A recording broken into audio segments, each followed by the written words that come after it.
Well, it's 8 o'clock. Time to begin. Welcome everyone to the Crook County Board of Commissioners goal setting meetings. I'd like to activate it, start it, get this rolling. And I'll turn it over to the finance department. I was gonna give it to Will for just getting us kicked off. All right, I'll keep this brief so we can get rolling with the presentations. But I just again wanted to thank everybody for being here this morning. For the folks in the audience, we have our budget committee member Scott Tibbs and Steve Brown. We also have with us this morning Crystal Hughes, who's helping us with facilitating some of the goal setting conversation. So with that, I will turn it over to the first presenter. I believe is Morning, everybody. Morning. For those of you who don't know me, I'm Cheryl Seeley, County Clerk. Let's make sure we're all on the same screen. Okay, so budget numbers. So as you can see, I haven't spent a whole lot yet. Some of the bills are just kind of starting to roll in. We get a lot more bills during this time of the year than we do others. And then we've had some recent purchases for elections. We had to buy envelopes. We'd like to have at least 2 or 3 elections worth of envelopes in stock, just in case you have a recall election or something that springs up on you. It happens. Okay, next slide.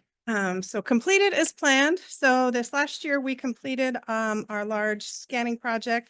We actually finished that last fiscal year and had a net revenue of $47,000. That was a company that purchased a large number of years worth of document images that we had recorded. Our deed records, they went clear back to the 70s, I think, and purchased documents from us. So they were building a title plant. Me and my election deputy typically attend the local conferences that are within the state. We attended the Oregon Association of County Clerks annual conference in Seaside this last year. That one's always very good. We meet with Secretary of State's office and a lot of different vendors, lots of educational stuff. It's a 4-day conference. We try to attend those every year. I got to attend the International Association of Government Officials conference in New Orleans this last year. It's election officials and treasurers, finance folks, and recorders. So there was lots of information there, lots of discussion about ranked choice voting, which we know isn't going to happen here right away, but it's coming back. It's not going to go away. So at some point we'll have that. So I made a lot of connections there with folks that have been through that process and some of the states that actually currently do that. So we had a lot of educational opportunities. It was great. And in November, we successfully completed our November general election. We had a percentage of about 76% turnout on that, which is over 16,000 ballots that came back in. So for those of you who don't know that process, every single signature on every one of those was checked. We actually checked more than the 16,435 because we had 194 that we challenged signatures on, and we had 58 that came in unsigned. So we give those folks opportunities to redeem themselves, and a few did. So lots of work on that. That's done basically between myself and my election deputy. And I have a board of 4 that come in and just open envelopes and extract them. They don't do any of the other process. We do the rest of it. So something new that we just completed, this just went live the first of the year, is our digital research room is our online index, and it gives folks the opportunity to view all of our land records online or marriage records online. They can't actually view the record. They can view our index. And if they want to purchase the record, they can add it to cart. Once they've purchased it, it'll give them a link to download, and they can actually see the image at that point. So we're not giving them the images until they pay for them, but they can see the index part. So that's been really helpful. We have a lot of folks that do research for mortgage companies, things like that. So a lot of abstractors. And this has been really, really helpful. They've used a lot, got a lot of use this last week. So that's been great. We do have 3 full-time subscriptions to our digital research room, which gets the index and the images. And those are typically title companies, and they pay us a nice amount of money every month. We did have an increase of 145 registered voters this last 6 months. And we recorded 2,458 documents. And we actually record, some documents have 2 titles. So there's an additional title, there's additional fee for that. And I've got that in there. We did 100 marriage licenses. We processed 232 passport applications. And those are the first time applications. They're not renewals. We don't process renewals. We had 622 searches, which is searches that we do for folks that want a document. So that's what this digital research room will help with, is it will help free up some of my staff time because folks can go on and just do the research themselves. So that'll be very helpful. And then we charge 228 non-standard fees for recording. That's a $20 fee. This time, last fiscal, we only had 69, but the law changed and the minimum font size to record a document is 10 point now instead of 8 point. And so if they don't meet the 10 point and they're still at 8 point and it's legible, we can still record it. We charge a $20 additional fee. So that's been a little bit extra revenue for us. When did the government get into font sizes? Well, that was actually brought forth by the clerk. The clerk Oh. bring forth some of the bills and Got we it. were the one on that because it was just getting too hard. By the time you microfilm it, scan it, microfilm it, and then have to reproduce it later on, it's nice if it's Fuzzy. larger. Yeah. So actually Curry County, I was noticing the other day, they have a local county ordinance, I guess, they require 12 point. So Does that mean that's- it's more paper? that's a lot more pages of a document, Yeah. especially when you have a large like Yeah. deed of trust or things like that. So. Yeah, 12 points a little big for us, so that's work. So currently in process, so I am the Property Value Appeals Board clerk, and we actually had only 2 appeals this year, which is great. So some wonderful things for our assessor's office. So I know they've talked with a lot of folks that were interested in appealing that didn't after they had conversations with them. So that's wonderful. And we have 2 of those and we'll get those taken care of before the 1st of April. And then continually, we do recording passports, marriage license, and searches daily and often throughout the day. I have a May district election coming up. I've actually started that process already. We had to send notifications out to the different districts so they can notify me of what positions they'll have on there. We'll compare that with what our records say that they should have and go from there. So we've started that. And then our midwinter conference with our Oregon Association of County Clerks is coming up the 1st of February. And we will actually get to meet our new Secretary of State and some of his staff at that conference. So that will be wonderful. And I go conferences. I'd mentioned I went to the one in New Orleans. I was actually selected as the Oregon delegation director for that conference. So I will be attending. I'm not going to be able to attend their midwinter, which is next week. But I will be attending their conference in June, so and representing Oregon. So that was an honor to be selected for that. So, and then I'm on the Oregon Association of County Clerks Legislative Committee, and we had over 2,200 bills drop over the weekend, and I had 114 of them to review for my little piece yesterday. So there's lots of crazy legislation coming. So. Of course, a lot of that will never go anywhere, but we watch it, make sure any bill that pertains to clerk's office or anything that any of the clerks do. Some clerks handle probate, so we look at that and we just make sure we watch those. If we need to testify, we're set up for that. So, and then when I created this on Thursday, I had a potential recall election that came in on Thursday, but as you guys, if you've been paying attention to the media, that person actually resigned the next day. So the recall election is off the table. It's on, it's off, it's on. So, and those, I've not actually done a recall election before. The only difference is those are on really tight windows. Once they're approved, signatures are done and approved, I have 35 days to conduct an election. And that's a lot by designing a ballot, getting it to the printer, getting it to the mail house, getting it out to everybody. It's a really tight timeline. So I was ready for it. But, oh, well. So beginning before June 30th, we'll have a new voter registration system. This has been in the works for a couple of years now. It's called Orvis.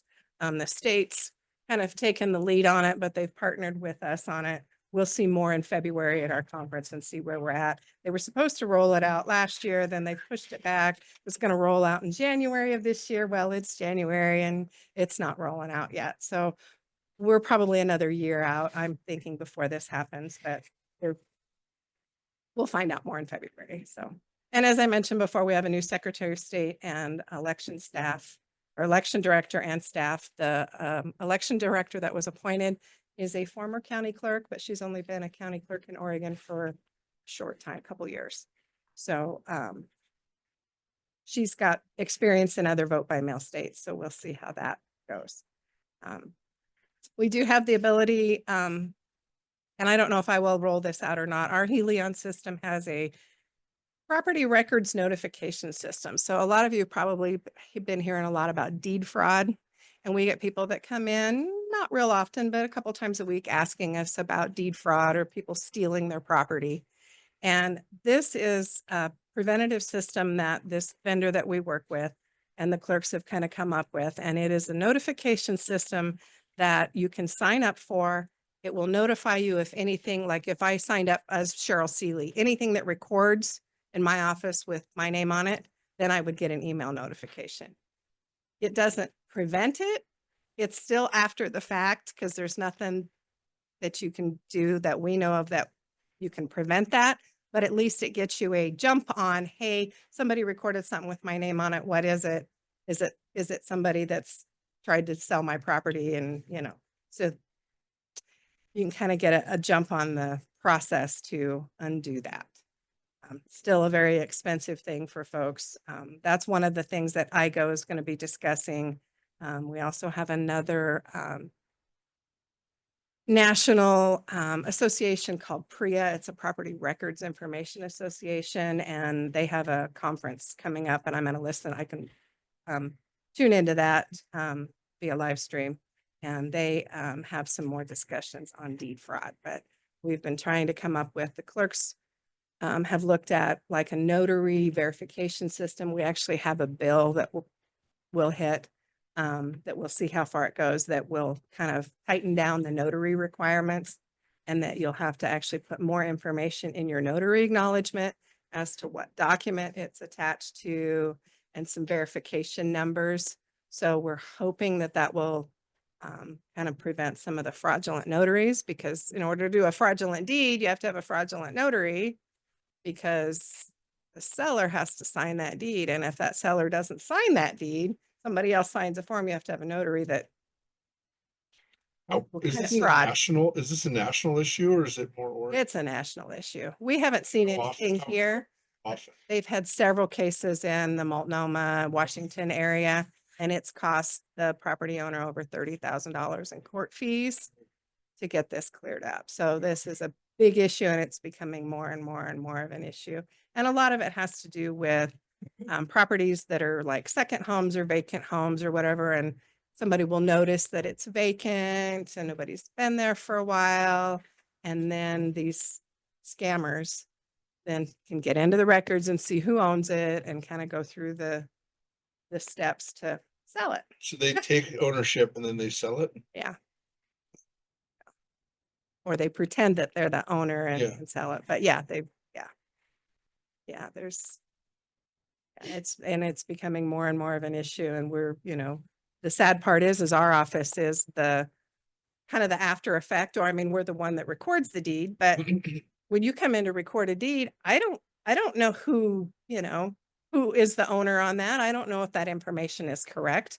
We don't check that. We don't have the ability to title exam. So, and I don't know if that, it's notarized, it's an original document.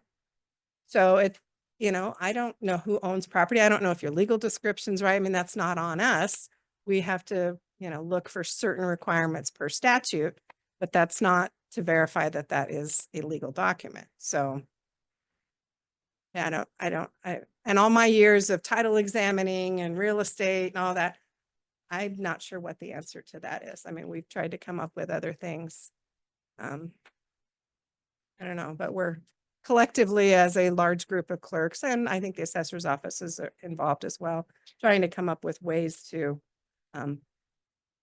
put more challenges in front of folks so that becomes less and less easy for them to commit fraud. So. And then, of course, before June 30th, we're looking at space needs. So that adjoining room that adjoins my office is the old victim advocate space. I have talked about wanting that space to actually make that my election room. Part of that is elections. Of course, we need to be as transparent as we possibly can during election time. I cannot physically have observers because of my space limits and where my election stuff's currently at. So we live stream it, but it's from a camera that's on the moon. I mean, it's way up in the air. We don't want them down to be able to read the ballot, but we would like to have them where they can see a little bit more. And it's hard to sit and watch that exciting stuff on TV. So I'd like to be able to have some in-person observers or, some space for that. And then, of course, we're running out of storage space. With elections, I have to keep those at least 2 years unless we're under a litigation hold. And we just were able to destroy our 2020 election because that was under litigation hold for a while. So with that, I mean, there's a lot of storage space needs. I do have 2 storage spaces up at the road department because I do have to keep a lot of records off-site. And we just discovered this last week that there was some water coming in through the ceiling in that building. And they've got that taken care of. I didn't have anything that was damaged. But we did find through that process that there is no heat. There was heaters there, but the propane's been removed from them. So we're going to try to get that back because those have to be at a minimum of 60 degrees. So I have lots of things. So space needs is a big one. Storage, county archives, something like that is something that we probably should all start talking about at some point. So, and that would be something that we would, even in this next fiscal year, I know that storage is not something that you can plan on overnight. It's going to take some discussion, but several departments have needs for archives, so we should talk about that. So we have the 2026 May primary. That'll be in our next fiscal year. And again, that new voter registration system should be implemented at that time. We'll see.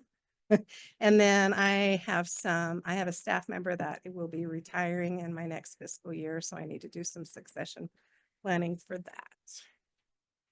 And then with that, I would like to have at least one full-time employee to overlap before she retires, at least 6 months, at least through an election. So she can see that process. There is a lot involved in that election desk. And 6 months of training would be the absolute minimum. It would be great to have at least 8 months, but I think we could make 6 months work with the right candidate. So. Do you have any questions for me? So you're talking about that FTE be getting a minimum of 6 months before the May 26th election? No, it would be before that staffer retires. So that 6-month overlap would cover that May 26th election. I think we're looking at sometime in the end of July.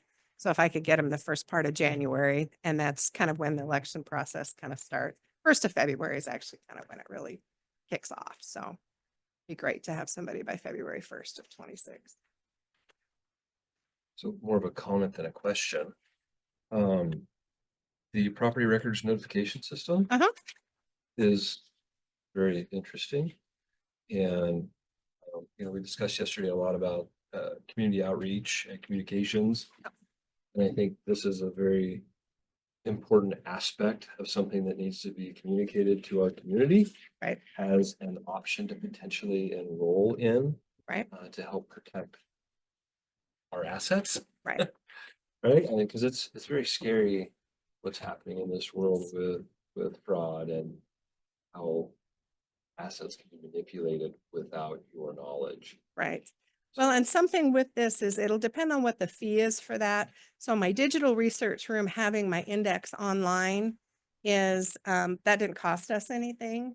That was just a feature that they opened up for us. So anybody today could go on and look at that, put your name in, and you could see stuff. So it's not going to notify you that something was recorded. But if you wanted to take the effort and daily or weekly go in and look, then you could still see. So it's weighing the cost of that as opposed to how many folks would use it, would prefer the automatic notification as opposed to them just going in and searching themselves since it's there. So we'll see. I think the fee is going to be fairly minimal. So it'd be something that we would probably just absorb and offer for free, but it depends on what that is. So we'll have to look at that when that comes. And then also notifying the public that that online option does Yes. exist. Yes. Because I mean, that's Yeah. information that I wasn't privy to. Yeah, previous to it, this. it just came out and it, part of me is a little, I want to say cautious. I mean, it's good because it's preventive and we know, but then for those people that are looking to commit the fraud, then it's, oh, Crook County's got their stuff online. I can, so I mean, it's kind of one of those, don't we, how much, the folks that contact our office and are looking for records, we happily will let them know. And we've let, all of our county employees know, but yeah, it's how much of that do you put out there and how far out do you put that out? So I don't need somebody from, Nebraska trying to commit fraud on a property in Crook County. So It's bound to happen. I know, sadly. So Cheryl, if you had to list your top 3 priorities, what would they be? Probably space and space is just storage, archives, that type of thing. I mean, our working space is fine. Other than I'd like to have that election room thing. Election security is a big one, and I didn't put it in here, but that's always a big issue with us, especially now having court not in the building. We have no deputy presence. So sheriff's office was gracious enough to get me a deputy, but I didn't have somebody till 3 o'clock on election day. And we prefer, especially on the big elections, to have them like the day before, the day of, depending on how it turns out the day after. So we didn't have, anything outrageous happen, nothing that we couldn't handle. We did have an open carry person and some other things happen, but nothing that I had to call security on, thank goodness. And then my other one would be just to the succession planning with that election deputy, because that's a very critical role in my office. So like I said, it's that position and my position. It's just the two of us that conduct the entire election. So I need that person well-trained. Anything else? Thank you. All right. Thank you, Cheryl. Thank you.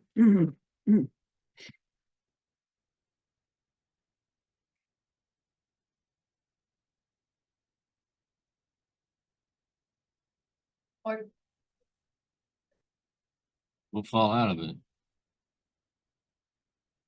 All right. We got an eject button, so. Yeah, that's why you moved me to here. Well, guess I introduce myself. Okay, Crook County Assessor John Solis, and here we are. Good morning to you all. So, just from our slides. So, the figures you're looking at here with received is actually a revenue that we receive. Believe it or not, there is some revenue that the assessor's office actually gets as opposed to just taxing people. But, so this is from our CAFA grant, which is an assistance fund, basically, that all 36 counties can participate in with the state as the oversight of this. So that's why that's where it's at. We've brought in the 54,000, so we're at 39%. So I think that's been right in the projected amounts that we've been thinking here for the year. Then the spent year to date would be basically our personnel and services. And so everything right there is pretty much on track, looking at halfway through the year kind of scenario. So slightly under due to also some late hiring of staff. So, which would be the next slide. So we were able to, by county court approval, hire a new staff member. And so what happened in our office there also was we had somebody interested in that, a front staff technician. And everybody in the office it was unanimous. Yeah, it'd be great to see this person fulfill this role. So that person was actually promoted to the appraiser position. And then we hired for a front staff clerk. And both parties there are doing great. They're wonderful fit in for the office. I think that was an important thing we were looking at as well, is just having a good connection, you know, because we're a small team. There's 9 of us all together, including myself. So they fit right in. The new hire, you'd think the person had been with us for a decade. So it's like, this is great. We made a good decision here. So other things completed in this last season, 6 months, was we certified our tax roll in October. Brought us in at a over 5% increase on our taxable assessed value. So I hate to make estimates and predictions because we look at in arrears and in the past for what we do. But I think we're on course for probably, it might be a similar range of at least 3%, if not a little bit better. So typically you're going to get a 3% increase off of the assessed value anyhow when economy's good, market value is high. Even though we are seeing some of the market value kind of taper down just a little bit.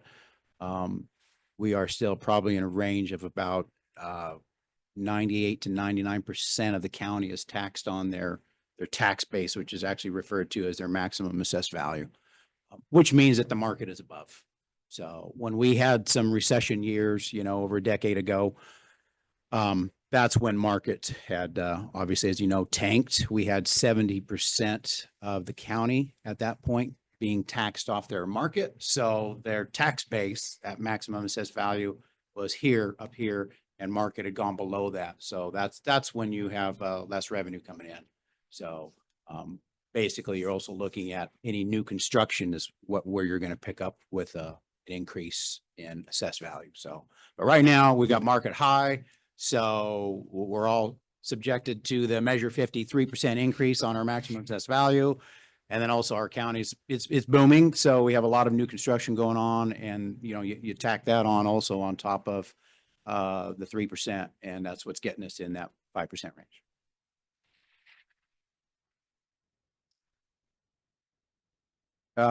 Things that are in process. Well, we've got some staff changes, so that's underway. Training is huge. And the person that we promoted spent several months doing appraisal studies. And I'm proud to say they passed their state exam. So they are now a registered appraiser with state of Oregon. So this person, is on course in a smooth transition here. So wonderful to see. Next one there, as far as a process of collecting data, new construction, that's also begun. So super important. Sometimes that's a late start, depending on what's going on in our office, whether there's changes or not. So we've had a few things over the seasons of, you know, different software kind of coming in that we've had to adjust to and learn to train, and that kind of slows some things down. So we're kind of at a pace right now where, all right, we're getting familiar with that. Now we can get some rhythms going again. So that's good to see that new construction getting there a little bit earlier than typical. And that means on the back end of things, we can do other projects like maybe some reappraisal updates and things like that are much needed. June 30th.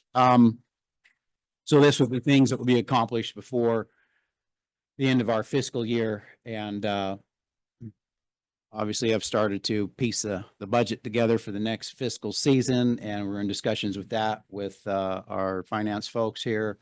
Another thing is the CAFA grant is something that I'm the designated person for that application. That's been kind of a procedure that the assessor's office has done for decades.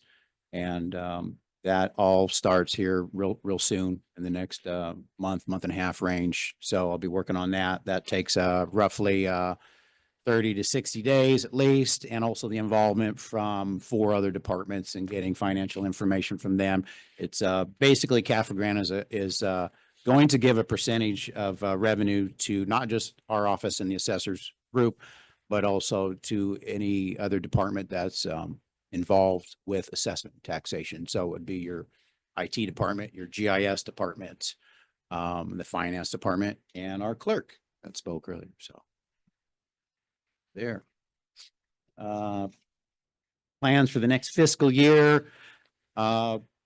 Looking at probably trying to get another vehicle as a result of, well, we have an added staff that's an appraiser, so they're on foot right now, so to speak. They're not. Like an e-bike? No, hey, there you go. Rent them from the library. We can't run away fast enough on an e-bike. So, so that's kind of on the radar. There is supplying needs. It's not an immediate at this point, but yeah, probably the next fiscal year, that would be something that would be of interest, obviously, to have.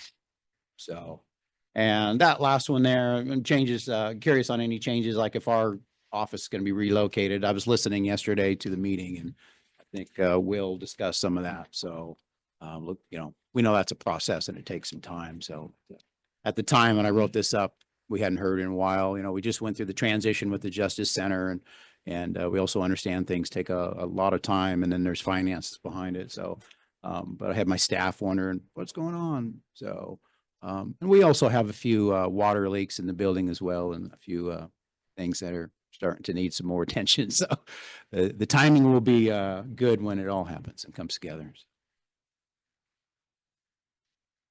There you have it. Take some questions from. Just an understanding, a neophyte understanding question. CAFA grants have been going on forever, and you anticipate they'll continue going on forever, or? That's a good question. It's Steve, right? Yeah. So CAFA grant has been not forever. It's probably about 3 decades old. I believe it was in the 90s when it was established. It's a dwindling fund right now, so it has not been adequate. Basically, it's supplying, you know, revenue to our county to cover our costs here. At the initial implementation of it from the 90s was 30 to 33%. It's all down to 15 to 17%. And so that's the drop that's happened over the 3 decades. It's funded by fees through the clerk's office, actually. And some of those fees haven't changed in a while. I am also a part of the legislative group of assessors in our state. That is one of the things on our agenda radar, is trying to see what we can do to improve that funding and other methods. One of them that's been discussed is possible participation to some degree with taxing districts, but that definitely gets met with opposition. There's a lot of parties, you know, that you have to get involved, like AOC and beyond. So, yeah. So just so I understand, the money comes from clerk fees all over the A state? portion of it. Yes, it's all pooled together. Fees. And because of the relative collection versus county budget, or in this case, the assessor's budget, and this is probably true of all counties, that percentage has dwindled over the 3 decades Yes. because it hasn't kept up with Yep. the rising budget. Okay. Yep. There's no other revenue intake that it has, basically, other than those fees overall. So yeah. Yep. It was a good thing when they started it, but I think in the longevity of it, it's got some flaws. 15% is better than 0. There you go. Yeah. But obviously what that means is the counties have to kick in more. And I'd like to see that change as well, you know. Does it fluctuate like when you have more refis and stuff like that? Or is it tied to any of that? Or Yeah, it has. so when we had that, So we've seen it go from 16 to 18 to 19% over the last 3 to 5 years. So we've had a few good seasons. I've been tracking that information, and yeah, there's been some better years than not. So John, if you were to list your top 3 priorities, Sure. What would they be? well, successful budget planning, I think, and the CAFA are kind of a hand-in-hand thing, as far as that's my immediate things to be doing over the next few months. The legislative committee is another one that opens up on Friday. I attend this meeting every week. You heard the clerks mention several thousand type of legislative bills that might come through, or legislative concepts. Our group also reviews this stuff, but we're not looking at everything out there. We're just basically looking for what's affecting assessment and taxation. So we might come down to 300 to 400 of those that get reviewed. Our group actually has a lobbyist who's actually reviews all this information for us and goes to bat for us. He's really good at putting things together and bringing us all on board with some of the needs that we have. So a lot of it is funding. So that's one. Probably the other thing would be I'm starting some discussions here also come this week as well regarding our services for our webpage. We're in an agreement with another county that it used to be a multi-5 county involved intergovernmental agreement, and that's down to 2, and that would be us and the other county that we get the service from. And so they've sought to end that relationship for a couple of years now. So the time has come, we're gonna have to pull that plug. So we're looking at a different, base of what people are going to see when they want to look up property information. I've sought long and hard to see if we could leave it the same somehow, because our community, our area is very much used to this system. Probably had it for close to 10 years now. It's similar to Deschutes County Dial. It's actually was a version of that system that we got from Deschutes County.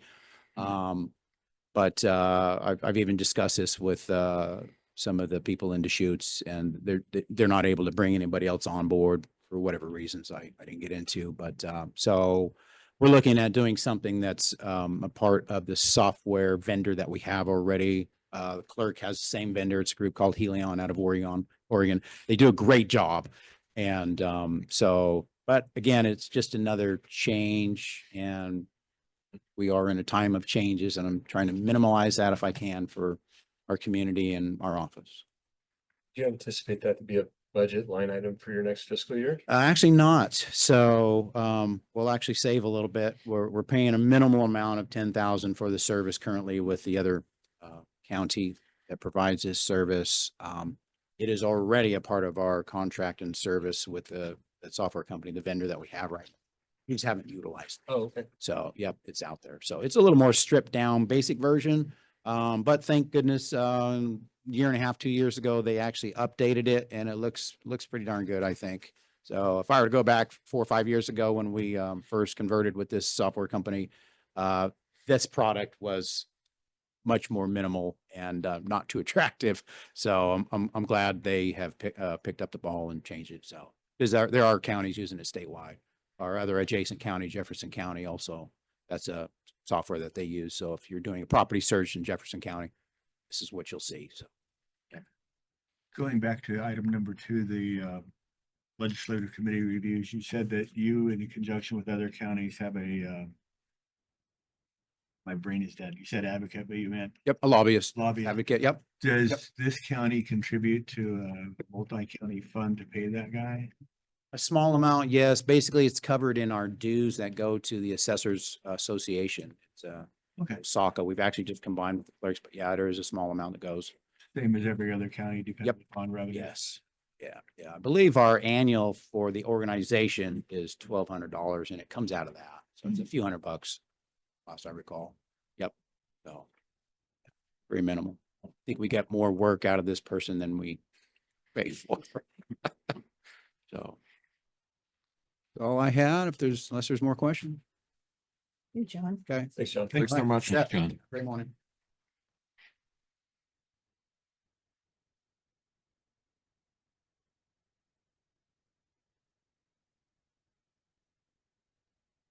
Morning. Tim? Tim DeBoot for County Natural Resources. I'm a one-man show, backed up by a advisory committee of 11 individuals representing various industries and locations within the county. Your advisory committee meets once a month to discuss and listen to issues with our public land management agencies and other state and federal agencies that impact our natural resources within the county boundaries. The kind of things we're up to budget wise seems like we're not spending much, but we're not spending much. So I work part-time for the county. This is a half-time position that I hold. And I'm housed in the extension office with other natural resource partners, Soil and Water Conservation District, the Watershed Council, the county's weed management area. That's a nonprofit group that works with landowners on weed issues. We all have the same sort of working partners, NRCS, Forest Service, BLM, state lands, the list goes on. So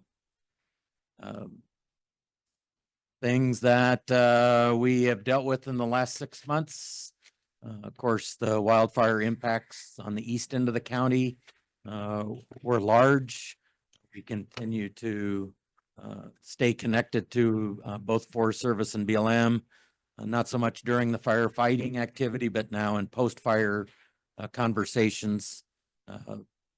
What are they going to be doing in the way of salvage logging, hazard tree logging, infrastructure rebuilding? Hundreds of miles of fences were lost in those fires. Those fences surround allotments, grazing allotments. The current pricing of fencing is around $20,000-ish a mile. And so when you do the math, it's going to add up very quickly just in fence repair. We working with all of our partners on alternatives to the hardwire fence. Issues like virtual fencing might provide opportunities. And so we continue to explore how technology can be utilized in sort of upgrading some of these facilities without spending millions and millions of dollars. Some of the issues with the BLM in the east end of the county completed a multi-grazing allotment management planning update process. It did involve 5 allotments, 5 permittees, 3 permittees, 5 allotments. One of the allotments, they withheld the decision until December because it had some protests. That decision notice has now been signed, so all of those allotments have brand new grazing management plans being implemented. As a result of one of those plans, there's a wild horse herd managed by the BLM out in the Camp Creek area called the Liggett herd, Liggett table. That management plan, managing those horses, that group of horses is old, decades old. It calls for about 20 horses in its management plan. There's close to probably 100, 200, somewhere to 100, 200 head of horses in that area now. So the BLM, as a part of that grazing planning update, agreed to begin the process for updating the Liggett horse plan. And in November, they flew that area to begin collecting population data because they don't know how many horses are out. And then the county asked the advisory committee to explore some of the issues around the public acquisition of the part of Big Summit Prairie. The advisory committee held 3 public meetings in their process of exploring that topic. And at the end of their exploration, they chose to make no recommendation to the commission in regards to whether that property should come under public ownership. Primarily because there was just too many unanswered questions that they couldn't get answers to, both from the Forest Service and then from the private entities. So that particular topic at the moment is off their table. Some of the things we have heard recently from the forest in regards to some of the fire rehab stuff. The Crazy Creek fire, they're implementing some hazard tree removal. As of today, there is no schedule or planning for salvage logging within the Crazy Creek area.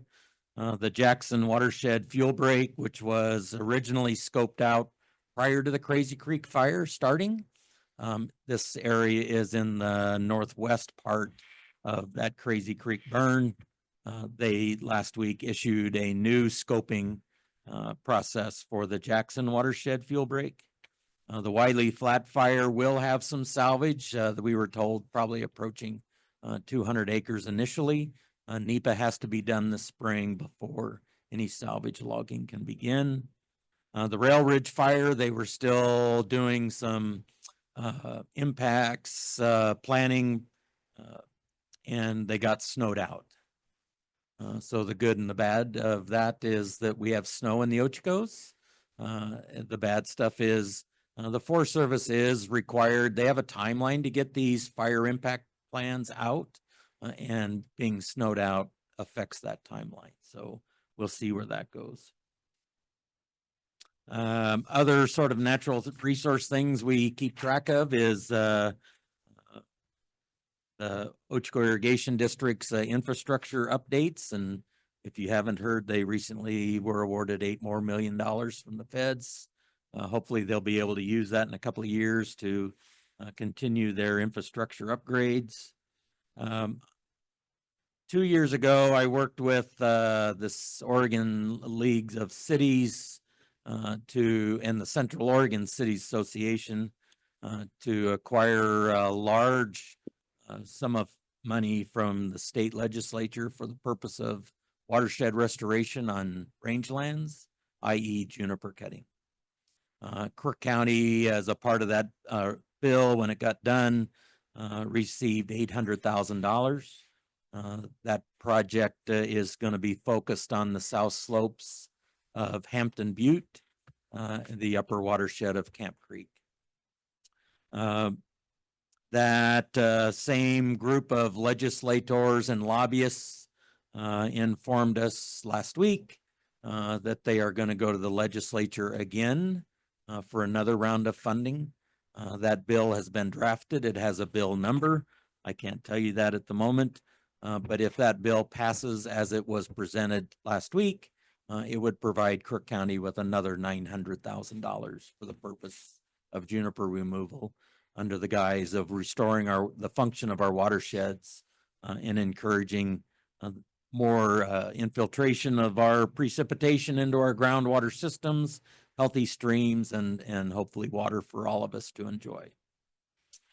And then to wrap it up, last couple of years, I have had the honor of serving the American Farm Bureau as a Oregon representative to their federal lands policy committee back in Washington, D.C. I got reappointed to that for 2 more years. And so the end of February, I'll be headed back to Washington, D.C. to work with that policy group on federal land policy for all of the Western U.S. Congratulations. And you're helping with the SRS dollars. Don't forget that one. Yeah, so Commissioner Crawford the other day, as you know, in the continuing resolution for the federal budget, SRS was not funded. And so it will sunset unless something happens. There is interest to see how much timber volume in the case of Crook County would need to come out of the Ochicos under the old timber receipt program to replace those SRS dollars. Timber receipt program, well, the SRS program began in the late 90s. I think 2000 was maybe the first payment. It's been renewed numerous times. Since it's been renewed, the dollar amount has been reduced over time. But to find people who remember how the old timber receipt formulas worked, those folks have long retired from the Forest Service and from other entities. And so we're finding them in the closet. And you guys belong as you are a member of the American Forest Resource Council, AFRC. I talked to them yesterday, and this now is on their agenda. They will be helping me try to track that stuff down. So your membership in that group is beneficial for these kinds of things, dealing all things timber. If the bill for 900,000 on the juniper removal goes through, where in the county do they think they want to go? Yeah, so that's a good question. So, of course, the county's not asking for those dollars. It's kind of being said, hey, Crook County, there's 7 soil and water districts that receive this money. Crook receives the most. Deschutes the least. The other counties are Harney, Wheeler, Jefferson, Lake, and Klamath. Crook County has the largest acreage of western juniper of all the counties in Oregon. That's probably why you get the biggest chunk of change. And since the SWCD didn't ask for the money, they don't have a preconceived idea of where the money goes. It took them a while, $800,000.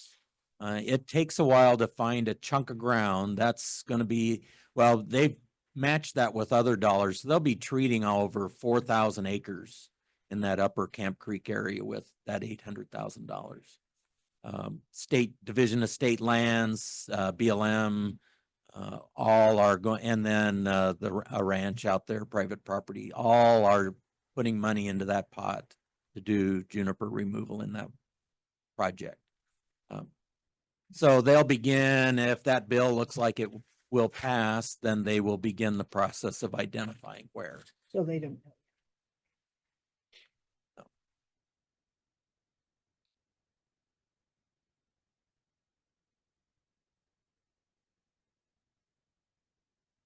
Ask us your 3 questions.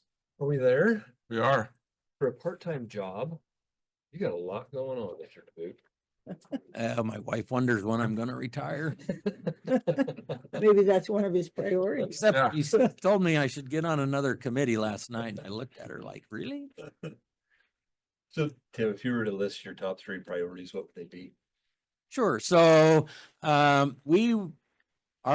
role is to sort of be a liaison between the commission and our federal land management agencies. We've been in business, the county in 2017 adopted its natural resource policy. The committee was created in 18. And I've been with the county since July 1 of 18. Its focus has been to try and, work with BLM, Forest Service, get in front of projects, kind of understand at the development stage what's going on, be a voice for the citizens of Crook County in helping to develop good, complete projects with, when they come out for NEPA and scoping and that kind of stuff, minimal public outcry. So be upfront instead of trying to react.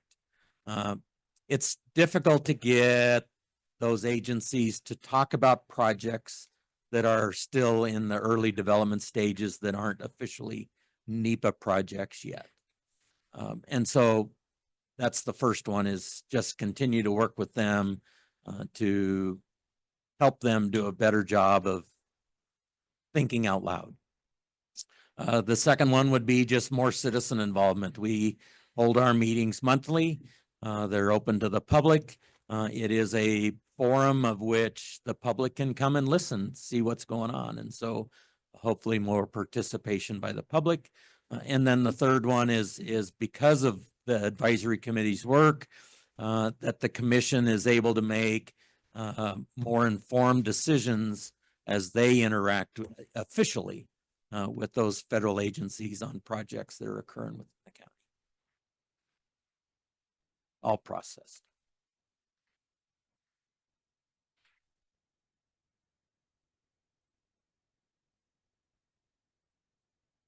Thank you, Tim.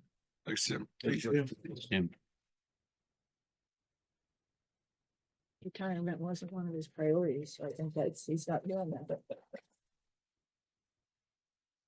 Good morning, commissioners. Good morning, Thomas. So, you can kind of see where I'm at right now. over 100,000 received. I like it. I spent is a little low because I have roadside residuals coming and bid sheets just got back out. So I'll have to order material, start work here shortly. We're also waiting on the closeout agreement with the forest. So I have more funding anticipated here, probably about a month. So both those numbers are gonna go up, as we all know. Yeah, it was a good year overall. All of my commitments and contracts were pretty much fulfilled in full. There was an exception, as you know, a lot of the finance department knows, with Bureau of Land Management. We've had some issues with their procurement program. I'll put it that way. But road department's good. Brad and I have laid out a good plan for this year, and Bonneville Power's consistent. That's a really interesting one right now, as we're all aware, with wildfires and vegetation management. It's a huge deal. Bonneville's going to be putting about $3 billion into their infrastructure upgrade, as you guys know. So that could be a really big deal for Crook County. Landowners across the board, including vegetation management. They did give me a little boost in funding last year with the new agreement. And so we'll see, you know, going into the future where things are going with Bonneville. OEB's great. They've been pretty good. Our EDRR, it was kind of an interesting year for weeds. We had all of the same 7 species, however, much more abundant. No new populations. The other thing that it's kind of caveat on that EDRR grant is the Cat Rock fire, right? That was up Mackay, for those who don't know, and we have our largest population of yellow star thistle, which is a Class A noxious weed, in that EDRR site.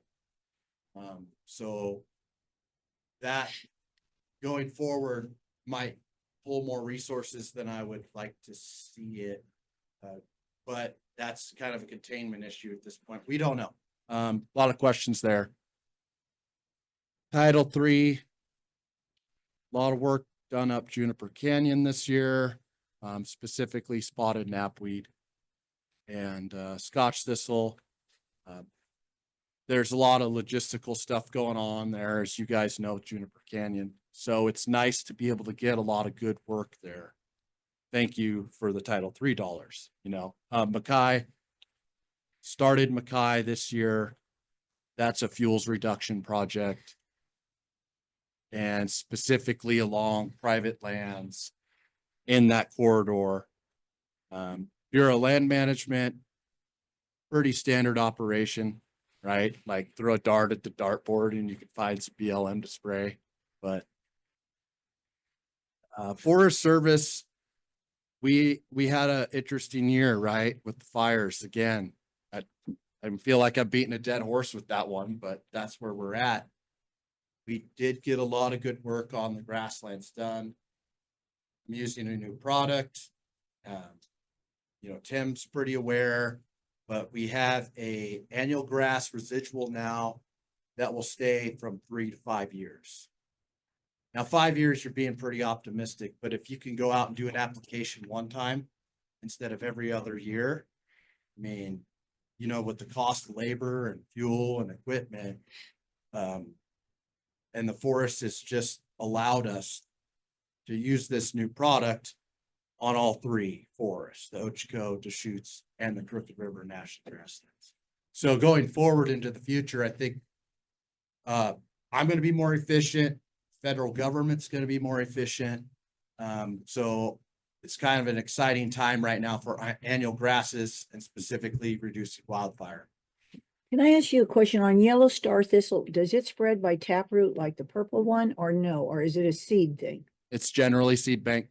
So with the fire, do you think you think it's going to spread? Or what are you anticipating with the fire, if it is a seed base? Well, I was gonna save it for later, but, Oh, okay, sorry. but Okay, I just was back on that. typically the response on fire, with that particular weed is it just blows up, Oh, it does. So it, fortunately. okay, Yeah, it's a big time nuisance on California rangeland, as I'm Okay. sure you're aware. yeah. It's decimated that state. Some reports say they have, I think it's like 14 million acres of yellow star thistle. So the seed goes through a fire. It doesn't care about it, Yeah, basically. uh, Survives it. typically these annual grass fires do not burn very hot, right? So if you have any somewhat of a seed bank, you're really not sterilizing that soil effectively. It's a fast moving fire, so it therefore doesn't burn hot enough. And the cat rock is kind of that situation where those weeds were. We also had yellow star that was a little further up the draws that didn't burn. However, that seed bank is still there. So it's kind of a touch and go situation. Something that's kind of exciting about that, because it's an OWEB funded project, we're able to use Heart of Oregon. And so we will ideally next year have some backpackers, which was nice. It saves Debbie and I a lot of work up there getting into that draw. So it should be a little more effective. Sorry, I. Oh, no, that's Yeah, I just wondered, I didn't know how it spread and I was wondering. Okay, thank you. typically seed, yes. Okay. Yeah. Well, the other one, it transitions, Bureau of Rec. That is kind of an ongoing thing, because they have water bodies throughout the state. And so I kind of just maintain what they need specifically with noxious weeds. However, I'm a little bit of a consultant on some levels for them too. They have reservoirs throughout the state. So, you know, I had to go and advise their park service over at Henry Hagg Lake a few weeks ago about Scotch broom and blackberry and what have you. So that's why it's kind of a currently in progress situation. It's always just a phone call that, you know, out of the blue type of thing. Hey, can you do this? Can you help? We'll start up OUP here pretty soon. I'm actually meeting with Debbie later today, iron out some of our local landowner stuff. Title III for Upper Middle Buckeye, typically May to June. That's your ideal time frame to get out there. This spring, I'd like to auction off one of the old four-wheelers so I could pick up a new piece of equipment at some point. So that's, I don't know, typical. And then here's just like a good, again, kind of outline of all the work that I will have started before June 30th.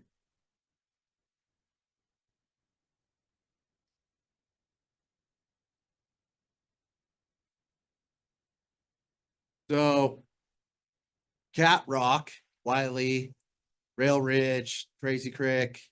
I know I'm beating this dead horse, but the wildfire thing's a big deal, especially in veg management resources. I learned something really interesting on the Cat Rock fire, and this is where I was going with this, is ODF, as you guys are aware, typically takes on private landowner fires. You got a forest fire on forest takes the lead, right? Incident command, same with BLM. Well, the state, oftentimes ODF will be incident command. This is one of those situations. So here you have a noxious weed that's the biggest threat to our rangeland short of annual grasses in Crook County. And they ran those dozers straight through those infestations. So I'm calling these guys, incident command, saying, hey, you have a weed wash station, or can I track these dozers where they go? We don't need this somewhere else. They don't have a weed wash station. Did not know this. So collaborating with ODA, BLM, we were able to actually get a weed wash station out on the Cat Rock fire to hopefully mitigate the spread of the yellow star thistle. And going in the future, that's something I see. I'm not the SWCD, right? Not the weed management area, but additional services such as these, if I can provide these to our private landowners, things like a weed wash station at a reasonable cost, you know, that, yes, that require additional funds, but I think it more than pays for itself. That is a service that I would like to be able to provide, because I don't see fires getting any, you know, we're not gonna have less anytime soon. Now, adding on to that, Thomas, on the Rail Ridge fire, where we wash our cattle trucks out, every piece of equipment they pulled out of Rail Ridge on our side, the Paulina side, they washed in our cattle truck yard. Now, that was when they were pulling out, so they didn't take weeds wherever they went, Right. but they washed them all. And they wanted, because they wanted to pay me, and I said no, but yes, they washed them all before they pulled out. So Good. they didn't go to wherever they went, but they brought them in or whatever, but yeah. So that's funny that you say that, because yeah, they didn't go wherever they ended up going. And it's pretty typical. You've got crews in other states, right? And they're coming Sure. in and, Sure, you know, we don't want more California stuff. yeah, yeah, but whatever was on them came in. Yep. But whatever came out didn't go wherever they went. Right. I will But add that. I did learn that the state does not implement that program. Yeah. That was very surprising to me. Yeah. So I think as a role as, you know, basically a weed manager for the county is something we need to look out for our land. Well, and that's, I never thought about it until they came and asked, but again, that would have been something we could have said, hey, do it before and after, but I never thought about it, like I say. Yeah. Interesting. So it's a, I don't know, future goal to build this program to be more effective. Yeah, other, you know, we've had procurement issues at Bureau of Land Management. I'll leave it at that. Bonneville Power, I gave you the background. They're pumping in a lot of money for their infrastructure. I think if we, you know, depending on how things go, it could be a good thing for Crook County. And then obviously maintain all the current contracts.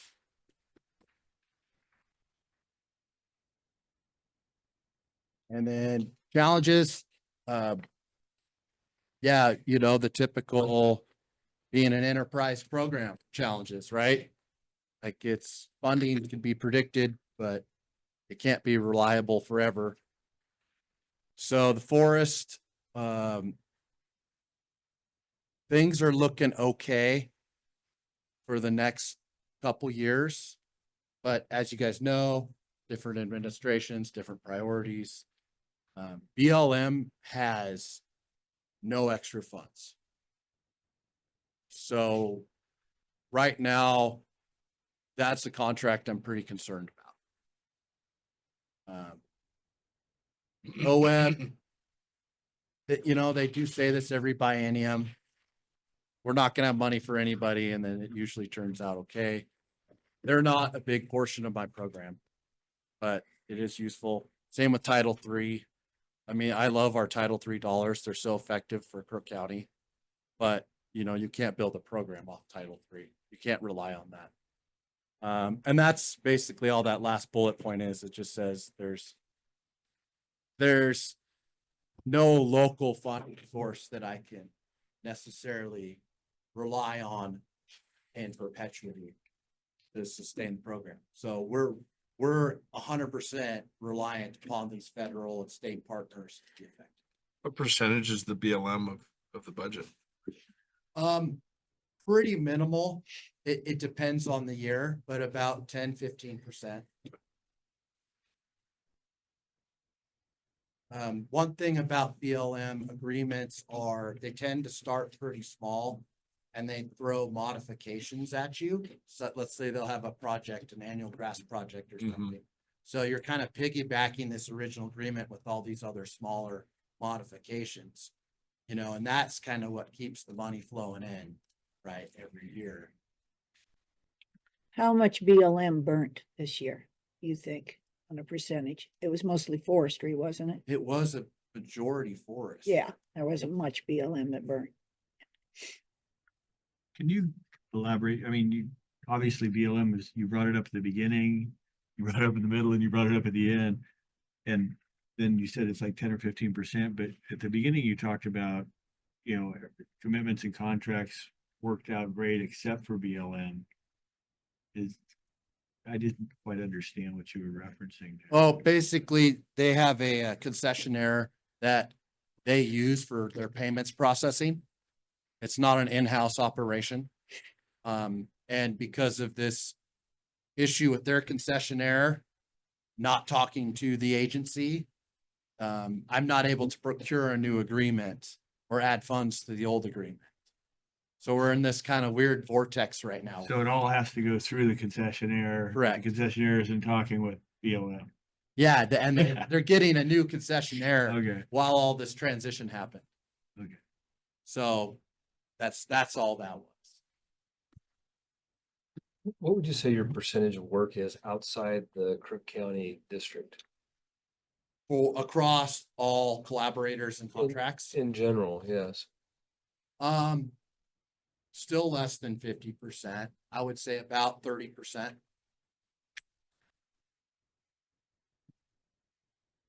And are those dollars based off contract pricing, or do you do like hourly rates? How do you charge that? They're contracts. It's all. Yeah, they're essentially a bid.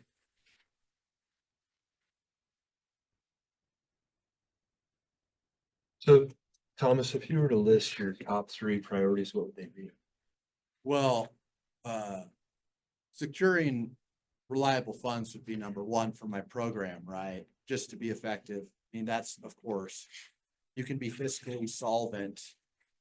Life's peachy. Number 2 would be being able to collaborate with my county partners more effectively, specifically community development and legal. You know, taking this position on with Crook, that you have things like code enforcement. We also have issues with CUPs right now, weed abatement programs, new development. We have a lot of new construction. So I've been working a lot closer with community development and legal, and I'd like to stay on the same page as them. So that's a big goal of mine. And then I would say probably the third goal is more effectively communicating with partners outside of our realm that I typically have, and trying to provide new services to, again, maintain my program's funding. So new services being like a weed wash station or wildfire, reseeding after fires. I did some work, a little bit of that already. That's not a big part of what I do, but it's an option. And then another thing is I was elected the president of the OCWCA, which is the Oregon County Weed Control Association last year. So my role in that is essentially for all of the counties to effectively work together. Most of the other county weed programs are pretty small, just like mine. And so if we can lobby the legislator, if we can lobby these large federal agencies that have massive amounts of land in our county, forest, BLM, what have you, I think as a whole, we can actually do a little better across the state, So that's another, I guess the third one is more collaboration with outside partners. Where would you optimally desire reliable funds that you described in your first priority to come from? I mean, if you would. Sorry, I'm having. So if you talked about, your first priority being reliable funding, I mean, where would you anticipate that you asking for that reliable funding, what source would that be? You've got all these disparate funding sources. I don't think it exists. And it's not just me. I mean, there's plenty of other departments in that same boat, right? That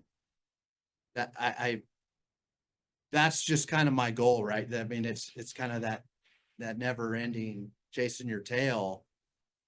But that's the difference being an enterprise funded program. You know, we're kind of in that position where we chose to do weed control at the county level. Some of them do it at the SWC level. It just depends on kind of what is more effective, you know? And so that's where your funding, do you have PILT money? Because in Jefferson County, they used, and I'd consider it pretty darn reliable funding. If that's what you're after. I believe that position is 60,000, or it might be $70,000 PILT funding. But is that something that the court wants to take on? Is that something the taxpayers want to take on? You know what I mean? So I don't have an answer for you. That's the answer. Yeah. Thanks. Is that it? Thanks so much. Yep, thank you.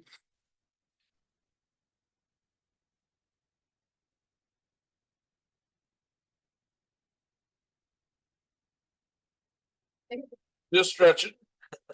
Oh. Good morning, everyone. My name is Jackie Davis of Crook County Landfill. As you can see, our revenue is up a little for this time of year, which we like to see as we're in our slow season. But a good point is we are up 12% in our tonnage received. So hopefully we can sustain that as we go through the remainder of the year. We are an enterprise fund, so we are self-funded majorly through tipping fees that are paid at the scales. We also do pay into the general fund for our internal services, so we help support there. Our spending is down for this time of year. We try to keep a tight budget and spending low because without a doubt, sometime through the year, we're going to have major equipment repairs happen, but this year we're not. So. Projects that we completed, we had an engine rebuild on our 966 loader that was planned service due to the hours on the machine. We had a voluntary OSHA walkthrough a little over a year ago, but we fully completed all of those safety request changes that they made. We had also implemented a safety training program at that time, which requires a bunch of annual trainings. So we have completed our hearing evaluations, asbestos awareness, CPR and AED training, and our forklift certifications for this year. We had Bar 7A come in. We contract with them to do our grinding of our woody mass material, which is wood pallets and our yard debris pile for recycling. We sell those back to the public. And then a new item this year that was not expected. I believe you heard Eric Blaine from legal yesterday mention septic was taken back over by the county. So we successfully transferred the water pollution control facilities permit from Two Springs Ranch to the county. The septic holding facility is located at the landfill. So kind of overseeing operations there. We also have a short-term solution in works right now. There's a third-party agreement with Dan and Dusty Stenkamp, the owners of Muck Septic. They are trucking the septic waste from our facility to the city's wastewater treatment plant. They've agreed to do that for about 6 months, and we have the option to hopefully renew if it continues to move forward successfully.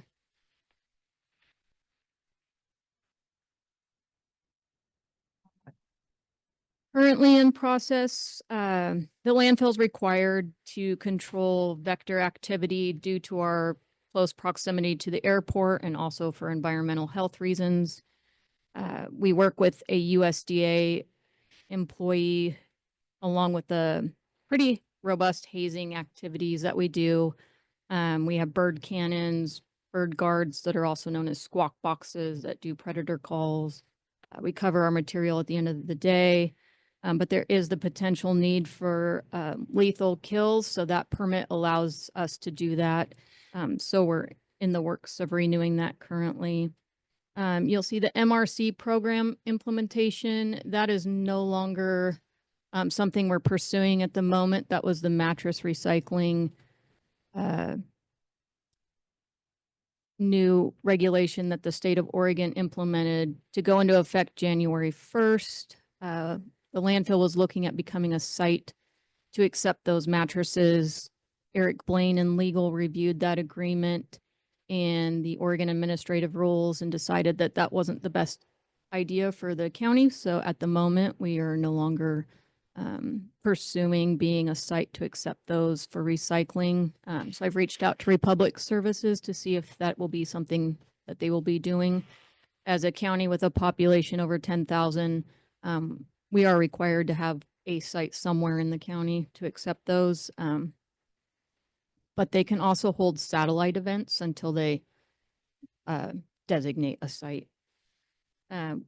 We purchased a new water truck. So we received a 2025 international truck, and it is currently at OMCO getting tank fabrication. It replaced our 1979 Mack water truck. We are updating our solid waste management plan.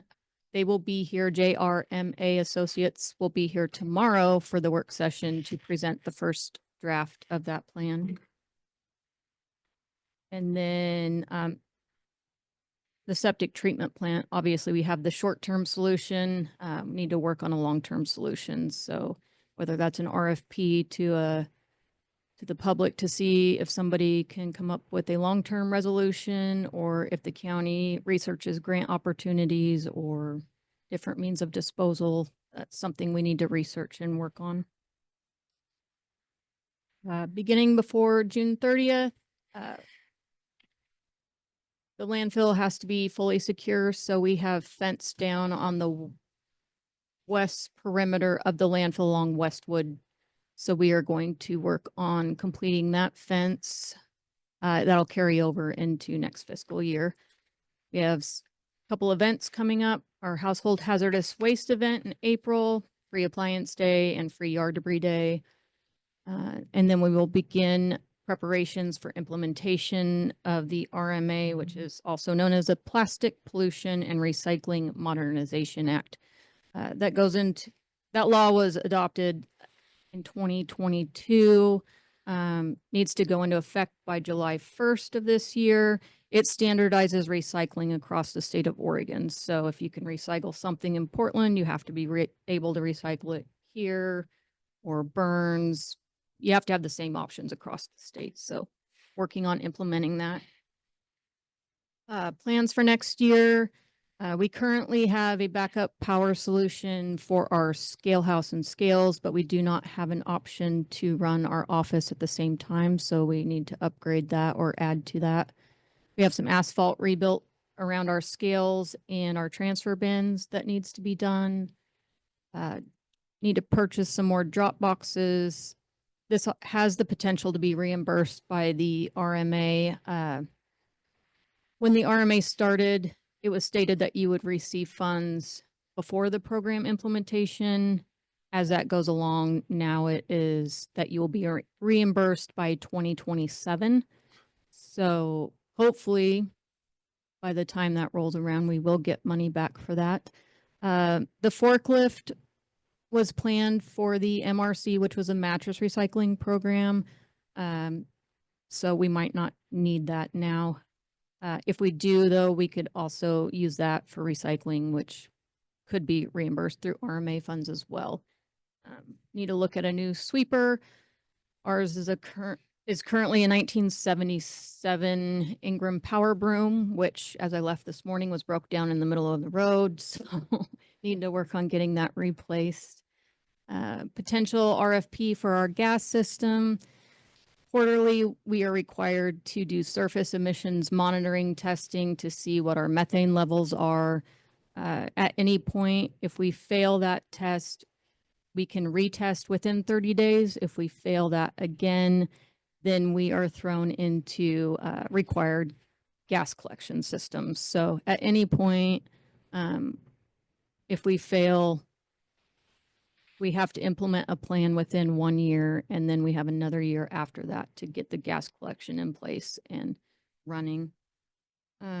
MRC, again, we are no longer doing that. And then the MRA will increase our recycling expenses to an unknown amount. I don't know what the volume of our recycling will go up. I don't know what labor will look like.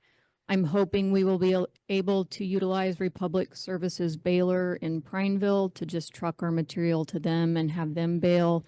If not, we will look at maybe Deschutes County. If not, we will have to look at trucking to Portland. So that could be an exponential expense as well, which we're being told would be reimbursed through RMA funds to truck that far. But again, we don't know when we will see that reimbursement.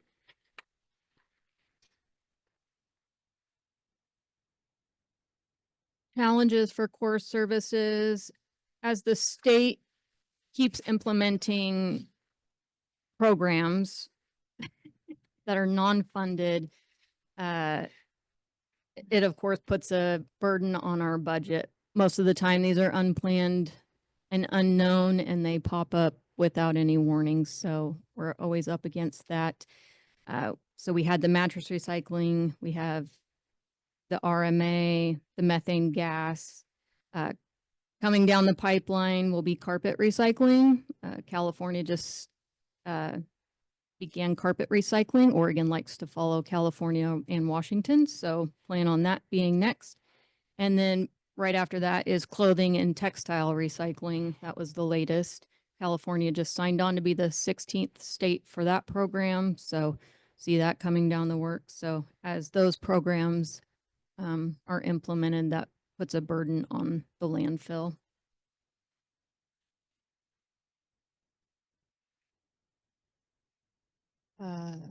Nope, that's yeah, just the SIM testing. That's our surface emissions monitoring testing for the methane. So again, that's just our being up against that at any time if we fail the levels of testing. So planned staff changes is the potential for adding a recycling technician. Again, I don't know what the labor is going to look like as we move forward with the RMA. So probably could use a full-time recycling technician to fill that labor spot for that program. Any questions? Have you failed any of the methane testing? We have successfully passed the last 5 quarter testings on the first time. Prior to that, we have failed initial testing, but we've always passed on the. So it resets with. We get 30 days to retest, so we can do some remediation work in between that initial test and then the second test. So we've successfully remediated every time. Do you anticipate the likelihood of that continuing? At some point, a gas collection system is inevitable. I mean, it's going to happen. The requirements and the restrictions the state of Oregon put on the limits that they will accept is very stringent. They looked at California and then they went even stricter. So it's going to happen. Do you have any anticipation in current dollars of what that system may eventually cost the county? It's ever changing. When we first started looking at this program, we were looking at under $2 million. Now we could look close to like $5 million. It all just depends. I know Deschutes County just had to go from an open flare to a closed flare. The flare only was $750,000. That they already had their collection system in place. So you have to do an RFP and then put the plan in place, get the collection system in place. It's very costly. last question is unfair, but would you anticipate that failure being a year out or 3 years out, or could you even try and anticipate that? I can't anticipate. The other part of that is they are talking about requiring drone testing. I put together, or I reached out to our environmental engineers from PBS Environmental. They put together a letter and I sent that to Eric Blaine in our legal counsel. Or not Eric, I apologize, John Eisler, the assistant county counsel. So he was gonna plan on making comment to Oregon on that plan, but should that be implemented, that's even more unreliable than the way they test now, which is on foot, where they go and make a grid pattern. Now with drone testing, by the time it reaches the air, it drifts, it's unknown how you can remediate at that point. It gives you less chance for remediation, but there's honestly no way of, the weather has a lot to do with it. When they're on-site testing, there's just a lot of variables.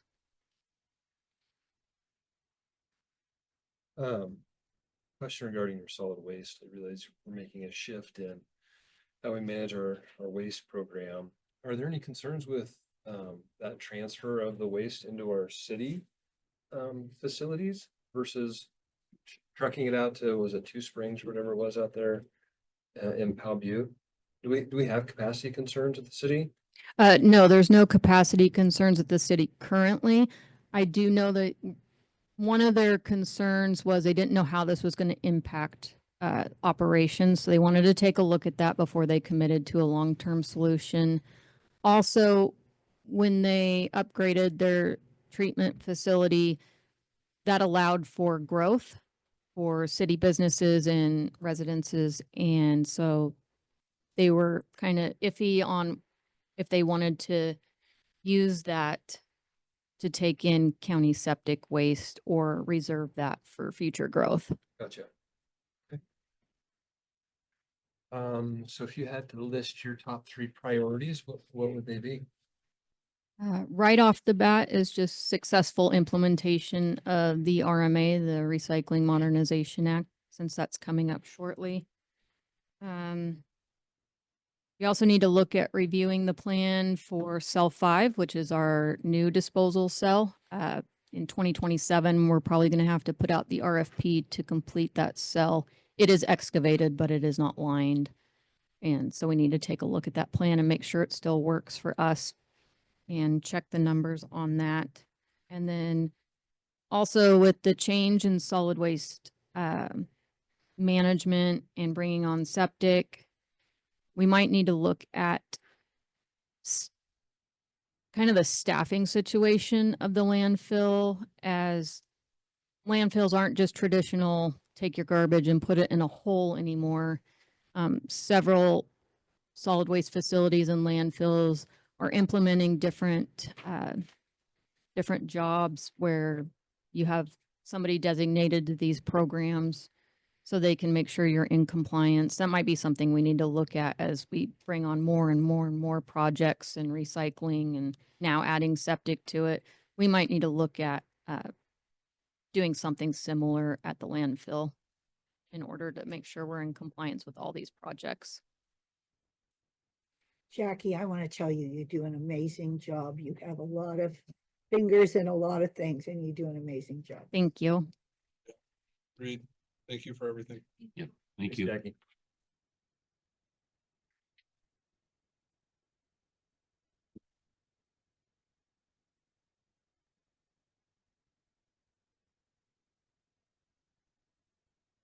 Morning, Commissioners and committee members. Casey Daly with the Fairgrounds. Morning.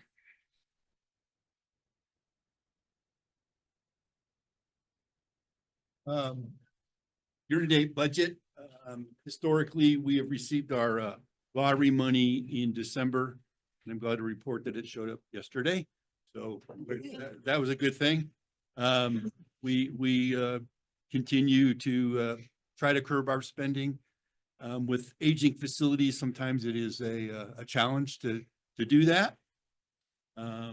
We were fortunate recipient of a $2 million grant, going on 2 years ago, which has really helped with the capital improvements and some of the repairs that we've had to do.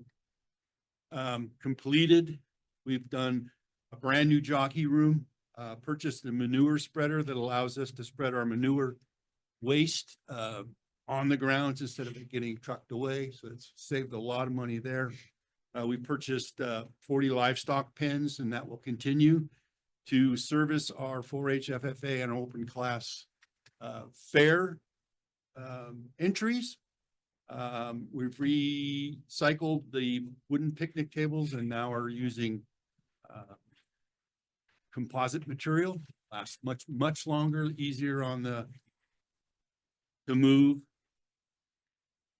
Bought new tables and chairs for Grizzly Mountain Pavilion, which is a rental building, generates revenue for us.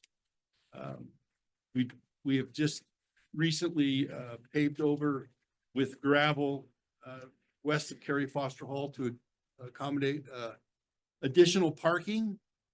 We were fortunate to get a surplus pickup from the sheriff's office. Thank you to Sheriff John there. We restored the fire lookout building, which is the building that the NJROTC kids utilize when they're parking cars at fair. It was yellow jacket infested. It was just not inhabitable. So we have a crack staff of volunteers that come in almost every day, and they rebuilt it for us. We've completed with a partnership with the Crooked River Roundup. We built an additional 20 stall horse barn. We just completed the paddock lighting, which is the viewing area for the horse races. And we secured additional water rights for the grounds. Currently in process. Eventually software. It is a software that is going to utilize for booking. In addition to that, we're able to track setup and tear down time, which we weren't able to do before. So that is going to give us another avenue for billing and generating revenue. Unfortunately, my pickup died, and so we're going to get a new pickup. We're anticipating that being here any time. They said January to me. We're putting a new heating and cooling system in the railroad building. The Model Railroad Club on site is a big popular destination for the railroad enthusiasts in town. We planed the main parking area for the fairgrounds. The city came in and was gracious enough to plane the whole thing for us flat. And we thank you them for that. And we're going to reseed it and hopefully have it done by summer. Beginning in June 30th, we're hoping to get the barn skylights replaced and some security cameras installed. In addition, we've applied for 3 grants to try to address our restrooms. The restrooms are serviceable, but they are in need of update. Cary Foster Hall and the indoor arena are going on 50 years old, and it is a challenge to keep them running. We've got a couple of leaks as we speak. We're dealing with the ruling company there. So, plan for next year. Hopefully we can get the insulation reinstalled into the indoor arena. The insulation currently is falling, and it's like I said, it's 50 years old. A new PA system in the indoor arena and in Cary Foster Hall is the hope. It's a lot of work to set those up and take those down every day. So challenges, we continue just like everybody up here. Stable funding is probably our biggest challenge. It's not unique to Crook County. 99% of the fairgrounds in the state are experiencing the same thing. We're a lot of things to a lot of people. We're evacuation centers. We're blood drive centers. When the smoke gets too bad, we're housing people, housing animals. in addition to doing events, county fair, the horse races. So we are always looking for funding. So once again, the aging building and equipment is a challenge to keep up. Economic uncertainty kind of out there right now. People are hesitant to move forward with a few things, and then, you know, increasing business cost, fuel, electricity, natural gas is just through the roof. We're challenged at every turn. So, you know, one of the nice things is we had a fair board member in Walla Walla County, Todd Nash, who is now senator, who's taken up our bill and is running it straight through there. Currently, the lottery dollars that we received when it was first implemented back in the 2000s, there was a 1% cap put on it. And the big push is to get that cap removed. And it will take our lottery funding from somewhere around 60,000 to almost 350. So we're very hopeful that Senator Nash, I know Commissioner Crawford and Commissioner Hemrick were at a meeting where we had a pretty lengthy discussion about most of this. And we're hoping this transpires and kind of put us over the top. In reference to your aging buildings and equipment over the next 5 years, say, I don't want to use the word catastrophic, but do you foresee any grand expenses that you can tell are coming? No, it's mostly an aging thing. We've had experience when the indoor arena is required to have a fire system. It's a dry system.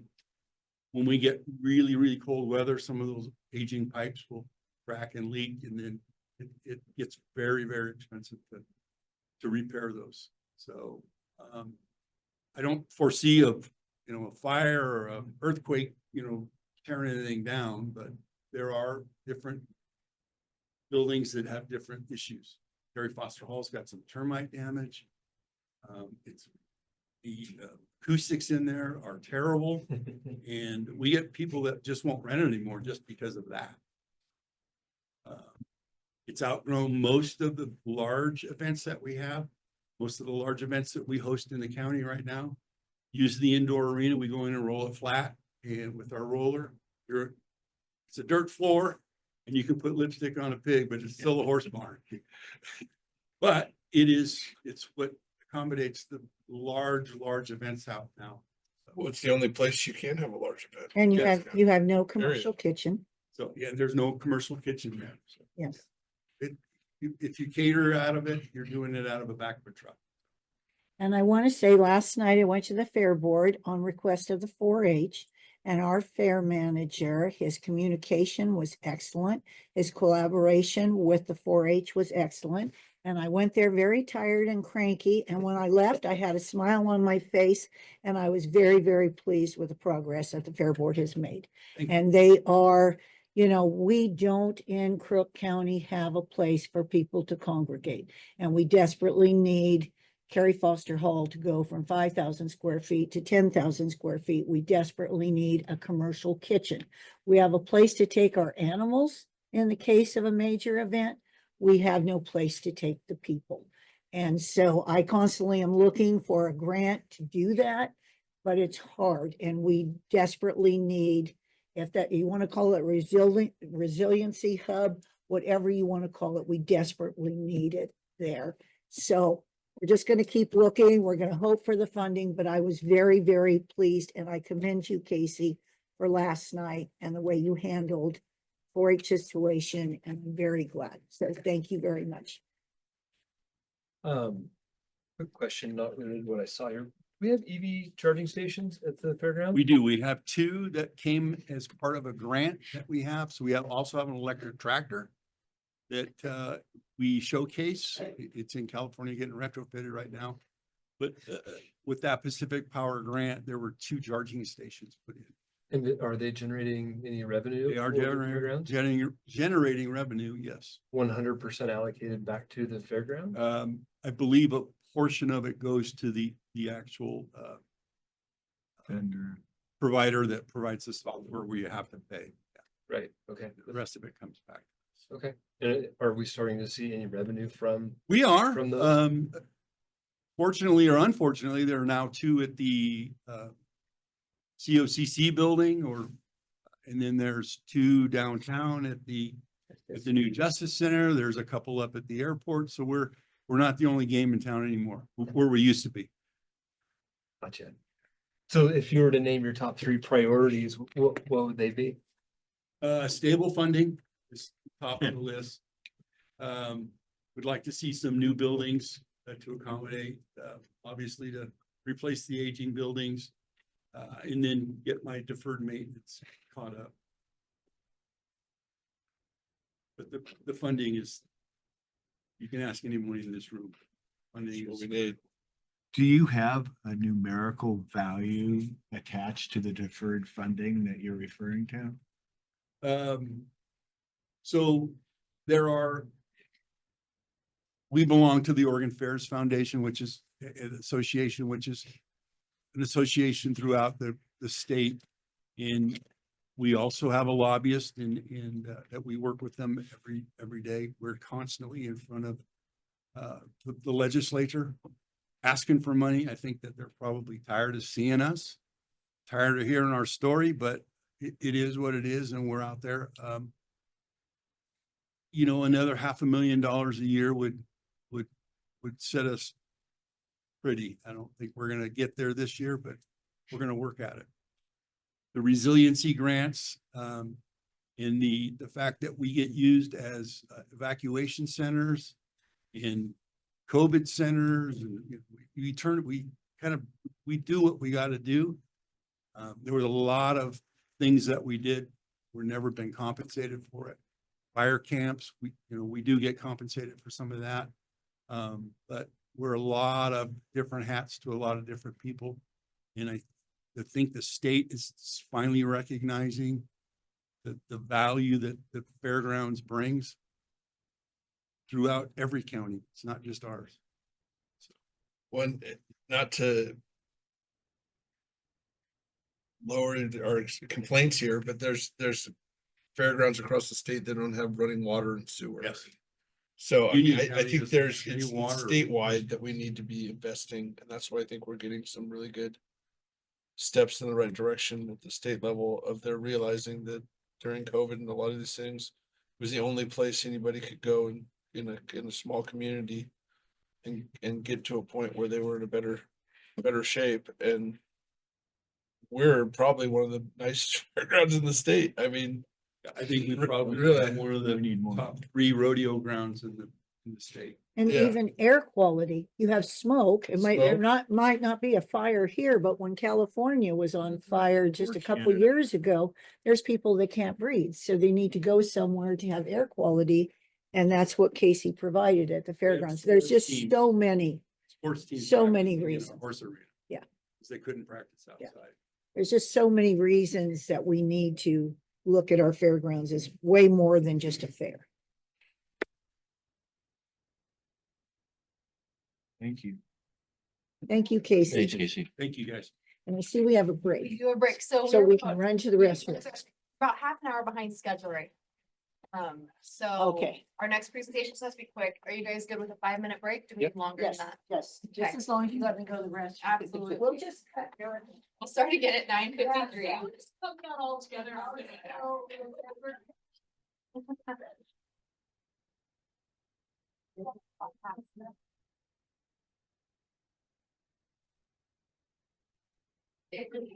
Okay.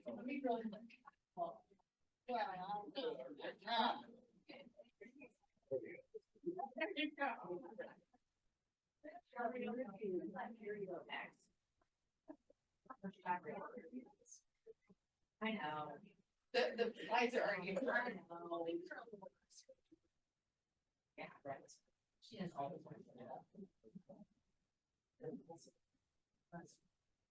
Yeah.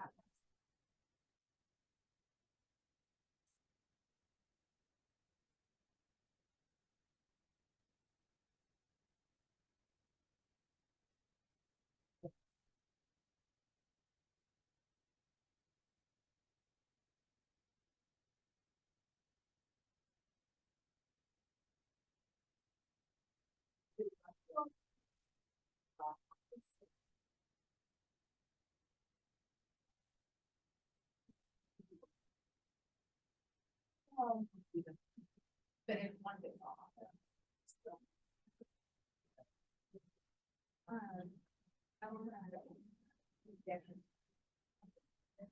So.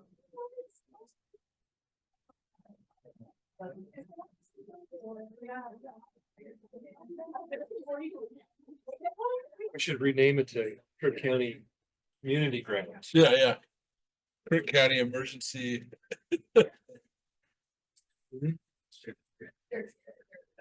Yeah, Union County has zero running water or sewer in the entire fairgrounds. Would they just bring in houses? So, yeah. All they can do, Yeah. bring them in and haul it out. Yeah. And when they started talking about it, I think it was like a $900,000 fix, and at this point, kind of like the gas program. It just creeps It's up. about a $3 or $4 million fix now. And if the legislature would have just fixed it. The problem with COVID, bringing it to legislature's attention, is it's quickly fading into the background. Their short-term memory. You think that they'd realize with fires, I mean, there's just, It's not going away. Susan's talking about California fires, help us spoke in Canada. yeah, it meets in the middle. Yep. Yeah, we can catch it all. Yeah. We can catch it all. I mean, I saw you nodding, but clothes, carpet. I mean, it's outrageous. Oh, you're gonna spend more energy doing all that than you would just throwing it in a It hole. makes sense in Burning a it. large demographic where there's a significant volume. Like Multnomah County, getting like a critical mass of clothing, for instance, like carpet. But you get into Union County or Crook County, and it's just the critical mass, like you said, it's gonna cost more than To drive it over. more labor to process. Well, half the carpet that gets ripped out, Crook County ends up in a pit and burned. Yeah. Yeah. Yeah. I'm not saying I would ever do anything like that. But I've heard other people doing things like that. Which is absolutely right, creating specialty, each job I responsibility. think that's is at the out. landfill, Sounds like, it might be out. I think I got a gurgle. imperative to their success. Yeah. I can make more in the Can't other expect room. everyone there to do If something. I have every time. day. It's getting too broad. It's It's just a lot different than just driving up and dumping it out.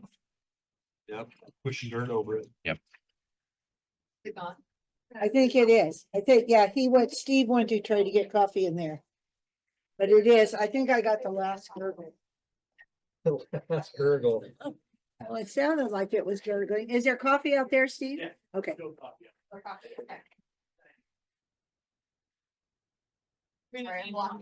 Okay, I'm gonna really have hard questions for this girl. Just be really mean to her, Scott. Yeah, you got it. Okay, we gotta, You have to come up with 6 priorities. yeah. Hey, let's make it 9. Yeah, Because it's 9. Erica. I probably could come up with 9, but.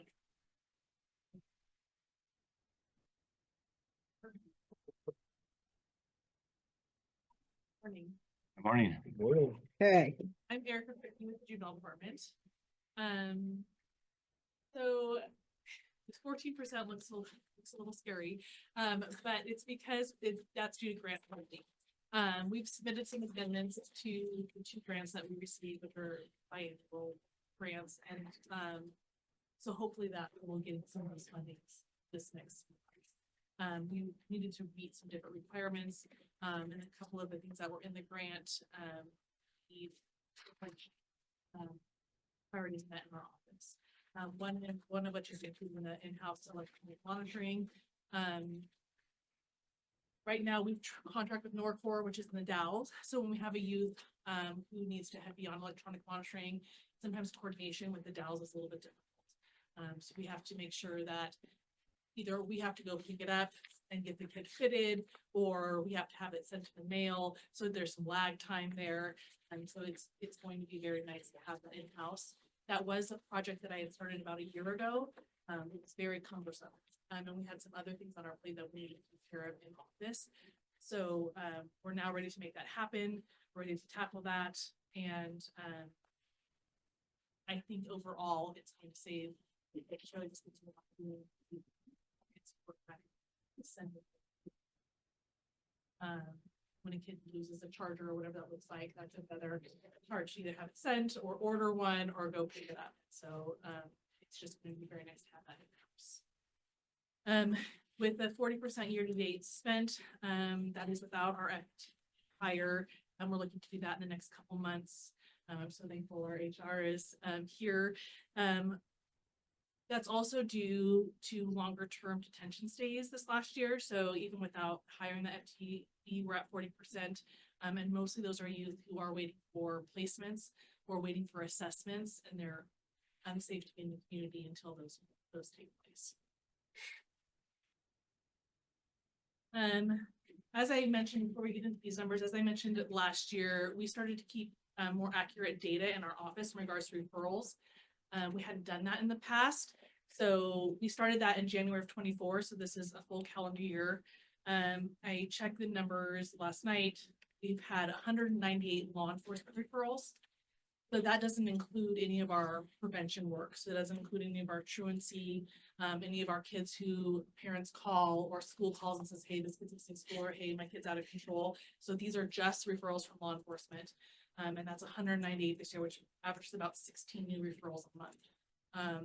72 of those were female, 126 of those were males. And of that, there were 26 felonies just in that last calendar year. 66 of those had MIP citations. And that's a little bit because those could have been in combination with another charge, or it could not be reflected as far as if a kid stole a vehicle and they were under the influence, that charge may not be connected to that. So 66 is a rough number, but we did have 66 that were just primarily for drugs and alcohol. 91 of those we got to diversion, which diversion was keeping those youth out of court, or it is attempting to keep those kids out of the court system. We're offering formal accountability agreements. We're offering sole sanctions. We're trying to be creative and keep them sort of out of the juvenile justice system and out of the courtroom. Our goal was 50%. I think right now I think that's about 46% if I did my math correctly. So we're right at that target. Our hope is to increase that. The problem is we just don't have a lot of diversion options. So one of my goals would be to have more diversion options, or at least to be able to come up with some more diversion options for you. So with those kind of numbers and the limited amount of resources, it's really crucial that we are closely working with our community partners. And so I would say the last year, we've really been focused on working hand in hand with Rimrock and with Best Care and with our other mental health providers. So if you look at that second piece of substance use outpatient groups for males and females, we actually facilitate those in our office. So Rimrock comes twice a week. They do a female group and they do a male group in our office for just our youth, for drug and alcohol, outpatient group for one-on-one mentoring. We also, which I did not put on there, we also meet once a month with Best Care. So we can staff cases, make sure everybody's on the same page, make sure people are getting the assessments they need. And I reached out, which is on another slide, but I reached out to M3 Alliance, which is Hope Porterfield and some partners. They see a lot of our youth for mental health. And she has agreed to have an intern from OSC Cascades housed in our office one day a week. So that's going to sort of help with our high risk assessments. Those youth that I'm trying to do diversion for, she can run groups, she can meet with them. She can make sure they have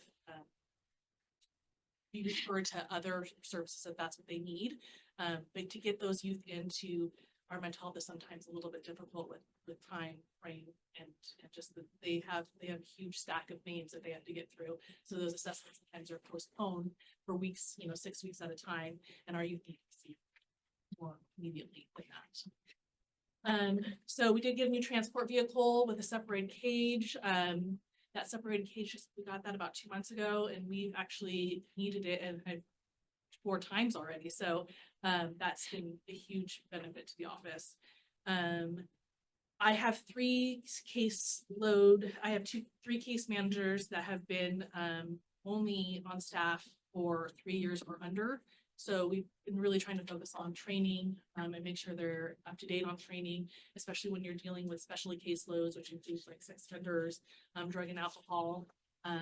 Clients, just make sure they're getting the services they need to make sure we're handling it the correct way and the community stays safe. That's not on our end. We didn't do something we're supposed to do. We updated our office equipment with the new Justice Center, which is great. We had some very outdated monitors and speakers, etc. So we got all of that updated. This is the first almost full year that we've done the grant reimbursement for restitution for youth activities. So this last year, we've been able to pay youth. They do work for community service, for example, and they're able to pay off the restitution. So that money goes directly to the victim versus an inability to pay. Most of our youth have an inability to pay their restitution. Their parents, are barely making it month to month, and they don't have any extra funds. And then some of them are not old enough to have a job. Life circumstances are such that they can't keep a job. So that has been a huge benefit to youth in our community. We've been able to pay for youth activities, so Parks and Rec activities, help with. We had a youth this year who wanted to do wrestling, couldn't afford to do the equipment. So we were able to, through the grant, get some wrestling equipment for them, get some new shoes and whatnot. So that's been great. And we've also been able to do some gas cards. Because we have no resources locally, our youth are sent to, Roseburg, the Dalles, Grants Pass. And so that's really difficult for families that are scraping by to get to those places to participate in their kids' recovery and therapy. And so we've been able with the grant to purchase gas cards to get families to and from those places so that they're able to participate with their kid before they come home from those treatment programs.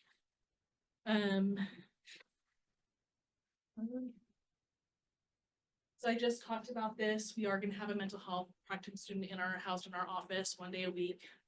It's female. She's going to do low risk youth. Those kids that we're trying to divert out of the court system.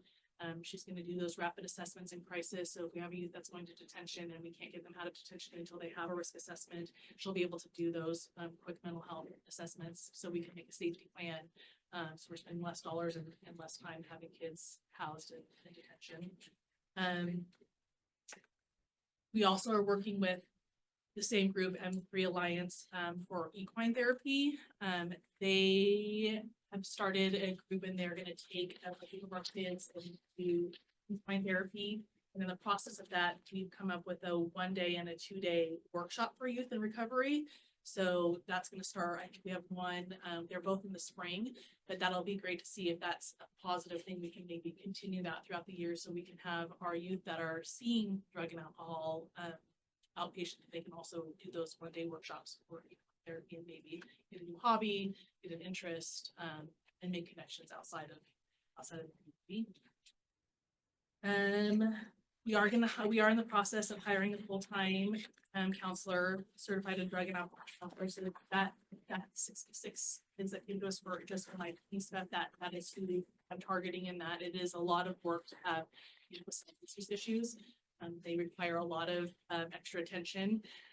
They're not necessarily high risk to the community in the sense of criminal activity. However, they're high risk to themselves, high risk to, their families. They're missing school, they're missing all of the things. And so having somebody who's able just to focus on that group and get them to and from their substance use therapy, and make sure they have the assessments, make sure they're getting UAs, and make sure they're getting taken care of. And then I talked about them in-house electronic monitoring for high risk supervision.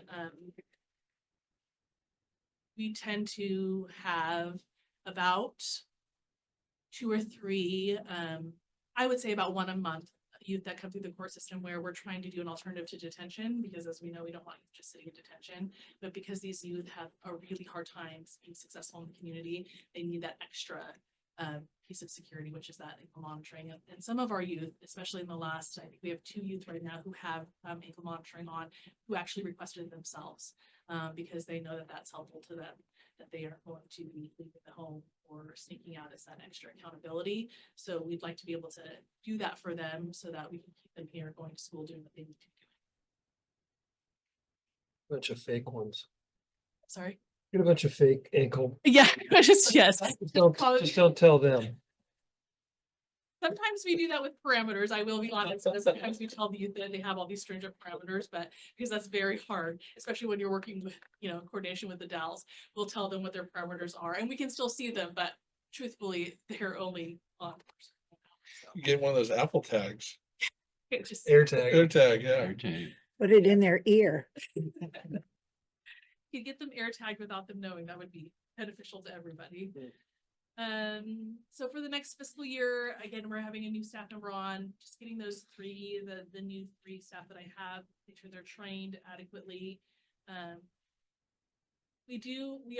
One of my goals is to have sort of in-house victim advocacy process, because the laws for juveniles and adults are very different, and that includes in victim advocacy. And we work with the DA's office currently right now with our victim advocates.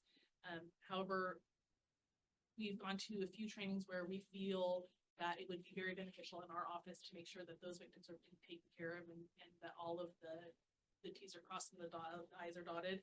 And so we'll train someone in my office to do that victim advocacy piece and work hand in hand with the DA's office just to make sure that we are getting all of the victims' needs met, and that we're not neglecting something that they need. And then, I'm always doing some procedural changes just as we grow. And as you can see with 16 referrals, a month in this last year, roughly, we are working on some new intake processes through our office, and trying to make sure we are doing the correct risk assessments, and making sure that when we report that we're giving the correct information, that our report documentation is accurate.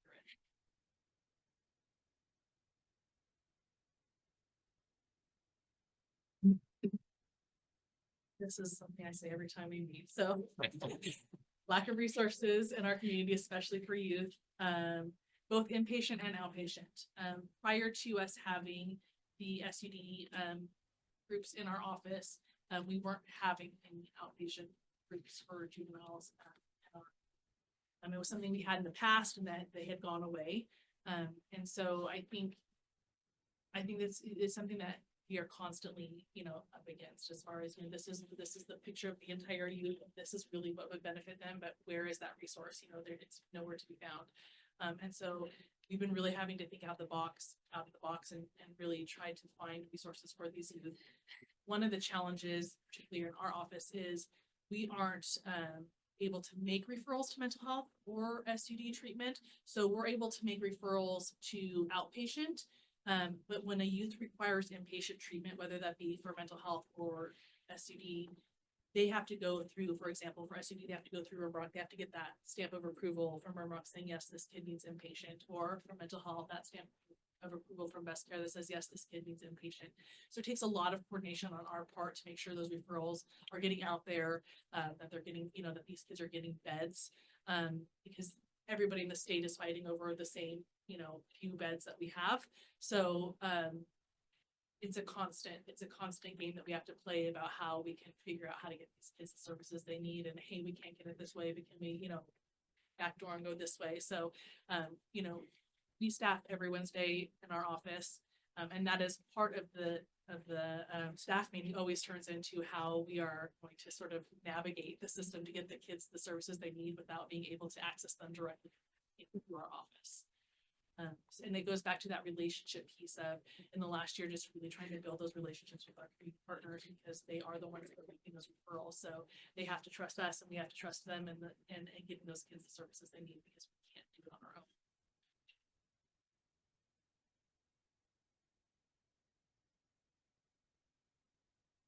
Well, thank you for all you do.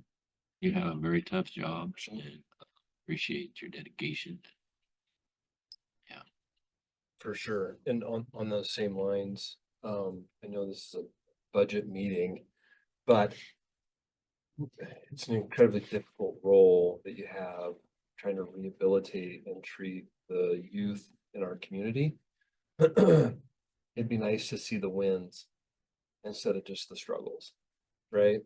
We tend to focus on what the incoming challenges are, or the numbers with the children that you're seeing in our community, but how many are we rehabilitating? you know, are we being successful in our programs? It'd be nice to see a win. No, I'm not saying there aren't I any. know. That is a hard question. And of course, I tried to go fast as well because I know we're behind time, but you know, you have to look at your wins in a different way. So it's like you said, so we have a youth, for example, who is blowing out in every arena of their life. Sometimes the win is they went to school, you know, 4 of the 5 days this week. And while to the general public, they may not look at that as a win, you know, because you're looking at the entire picture saying, no, this kid is still completely out of control.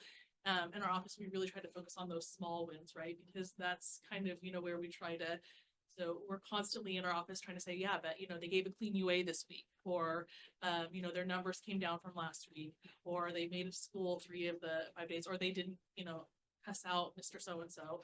And I know that's, you know, those are all anecdotal, but those are really the things you do have to focus on. Otherwise you would burn out very quickly. Building blocks. So what would be your top 47 priorities? Oh my. Or 3? One of those would be to whether that be through grant funding or just, you know, relationship building, having an ability to offer different, more abundant diversion opportunities for youth.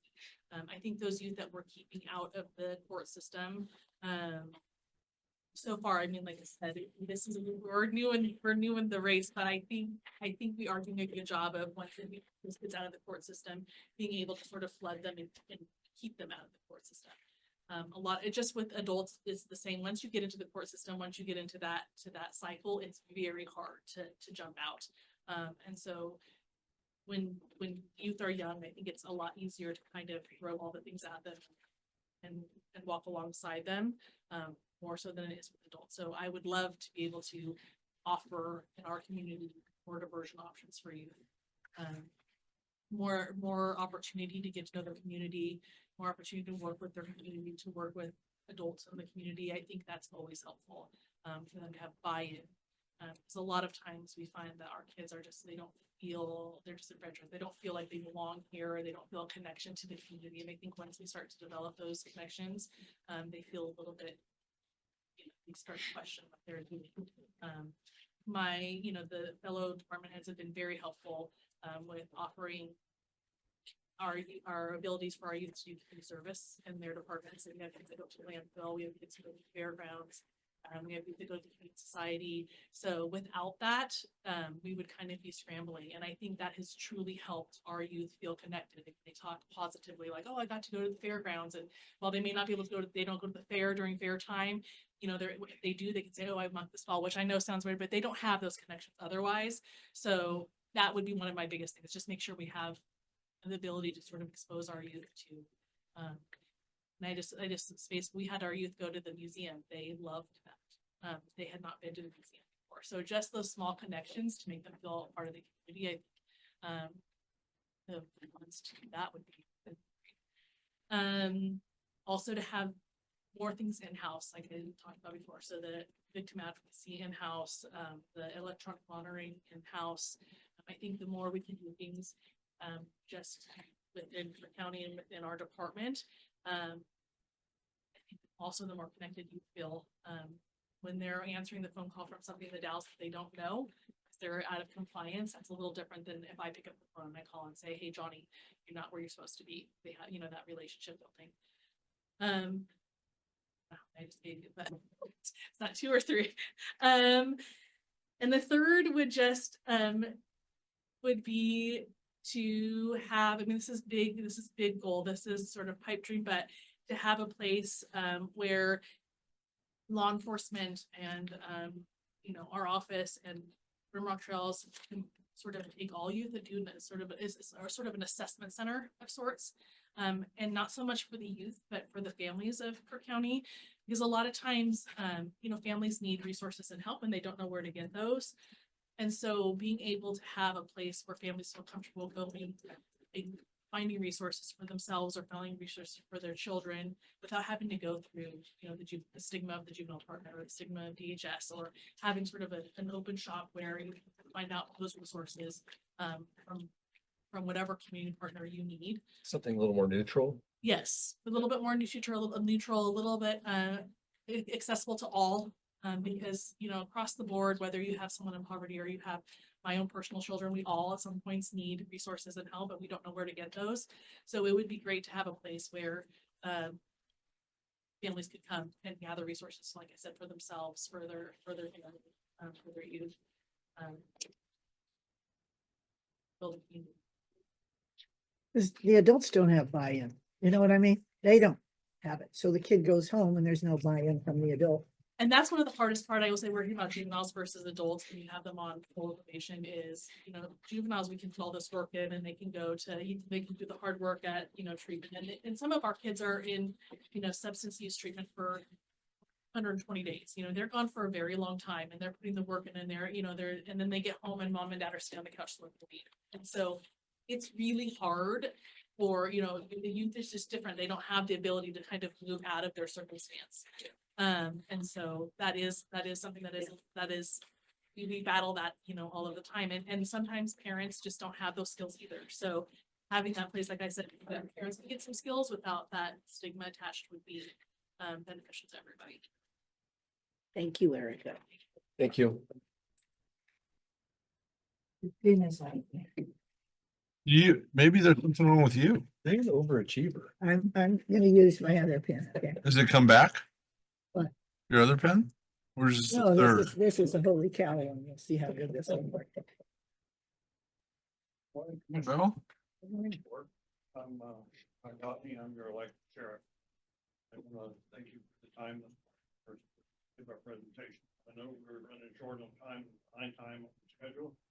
Being cognizant of that, we're going to do our best to put that out there. However, having said that, we can't give you a thorough picture of our operation for a period of time. So I have looked forward to us having many more conversations over the next few weeks. We can dig into the depths. So having said that, I'd like to introduce to you my administrative manager, Stephanie Wilson, and my undersheriff, Bill Elliott. They're here today to give you enough. If you have any questions, we're done. We'll let answer. Thanks. Good morning. So you won't have to hear my voice very long. I will deal with the numbers here. I received so far this year, 82%, we're basically funded through the tax base. So most of our roll up has happened and we're still waiting on a little bit more. Spending year to date, and these numbers on top excluding parole and probation. Parole and probation are grant funded. Recently finances peeled those back because they're restricted funds. It only gives them certain areas. So our overall spend this year so far for 44%. Undersheriff will get into a little bit more as to why we're really watching that number and trying to keep it as low as possible and some things that we've done to work towards that. Parole and probation so far has received 47% of the revenues anticipated. The spend of 850,000, yeah, it's bigger than 731. And that was on purpose to spend into their fund balance a little bit. We knew that it was, we're going to do that with anticipation of their next biennium dollars are going to be more based on some more money that is expected for changes in 110 and state funding. So. Okay, so some of the things that we've done so far this fiscal year, the jail finalized the MOU for the MAT program. What that is medical assisted treatment in the jail. Folks that are addicted to opiates now have some services inside of the jail that they can get. Long-acting Sublocade or Suboxone is a common term used. They can get it long-acting so that there's less chance of diversion. And Best Care is one that's taken on that responsibility to administer that drug. So it releases some of the liability from the county. The jail maintains one court security deputy, and they run the front door to New Justice Center with the help of patrol and the command team. The sheriff and I sit out in the bubble once in a while too. that was kind of by design up front. We talked with the county for a couple years, as the build was going. And determined that that would probably be the best place to make the courthouse as secure as possible with what we had currently. Because at least that way we're, diverting any type of weapons or anything from coming into, the facility. Yes, we don't have somebody roaming around, which I'll get into in a little bit.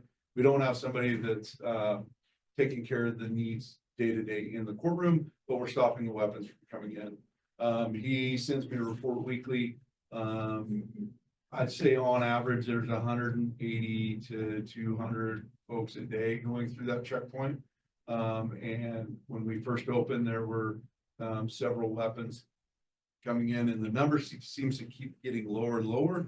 But we're probably on average of about 10 to 20 knives / weapons per day at this point. Parole probation completed the hiring process for a new lead program manager. That is what we've come up with and got on board with the county, with the state, in the response to House Bill 4002, which is the reversal of the Measure 110, so that folks can choose to go to treatment or something of that nature prior to being convicted. Another thing that we did this year, knowing of the sustainability issue that's coming, we removed 6.5 positions in our across the sheriff's office as a whole, some in the jail, some in patrol. We currently have 1 vacancy in the jail. So there's 7.5 positions, and at the end of this month, I have a patrol sergeant and 1 patrol deputy leaving the end of this month. So we're down a total of 9.5 positions.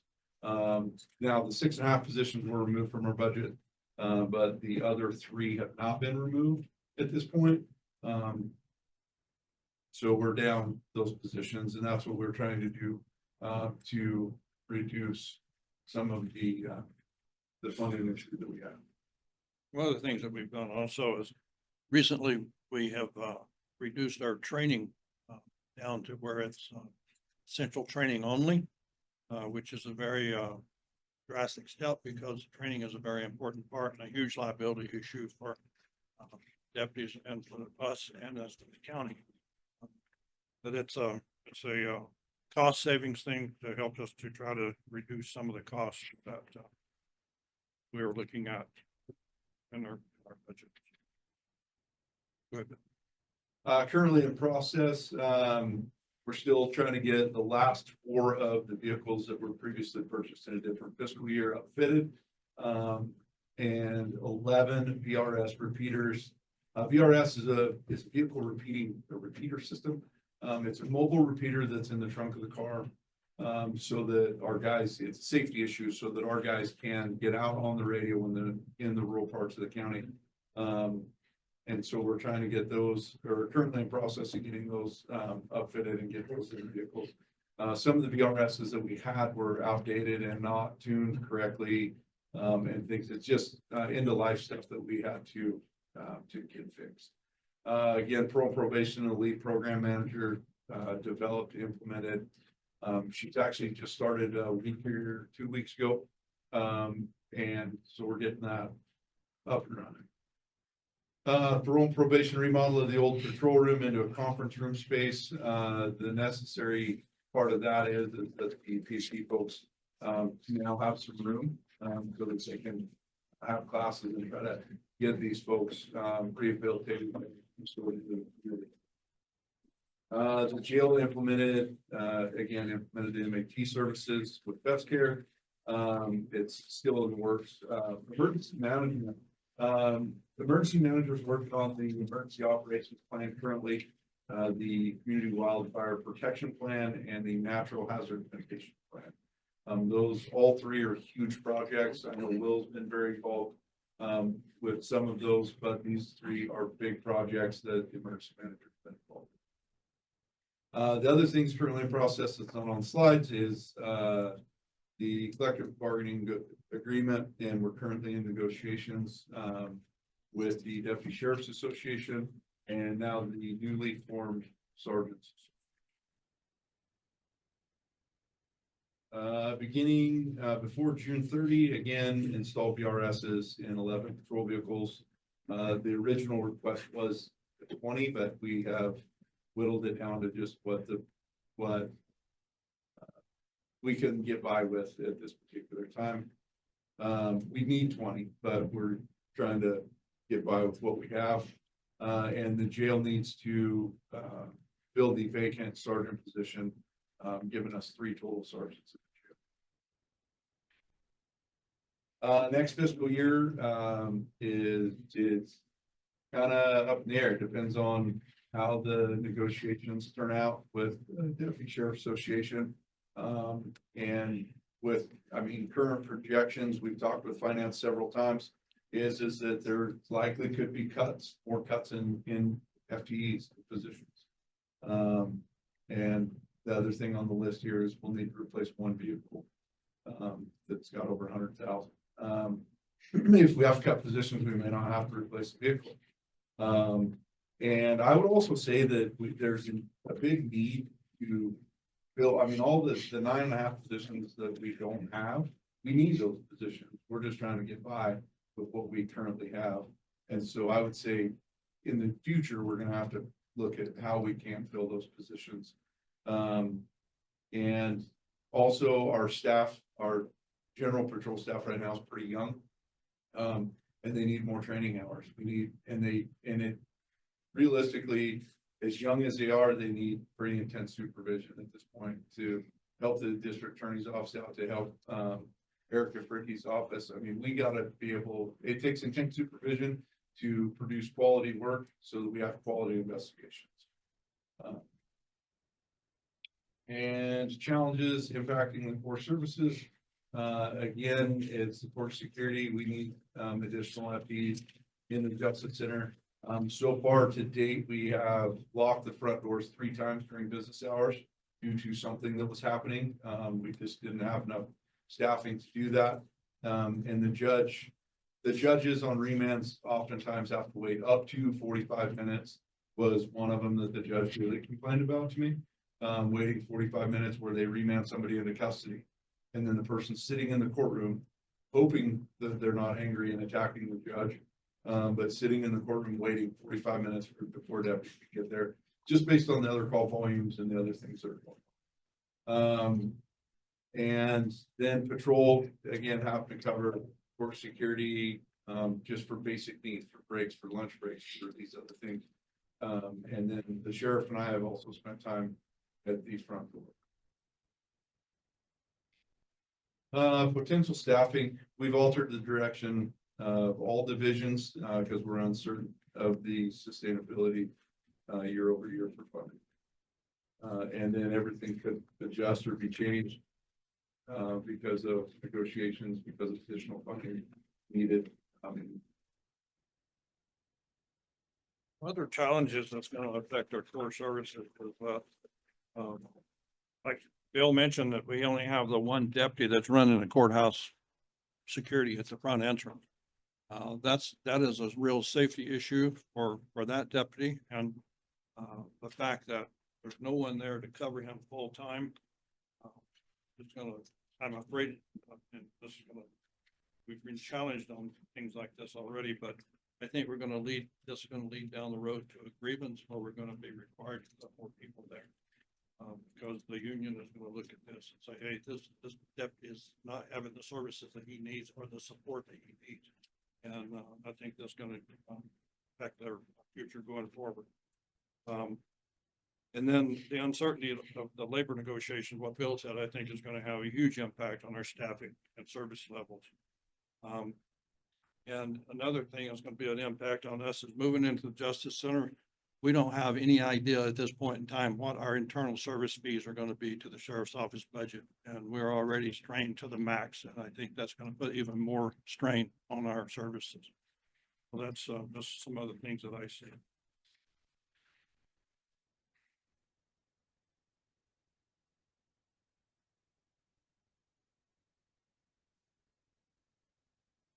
have lots of questions, but, We have some special time on Thursday. Yeah.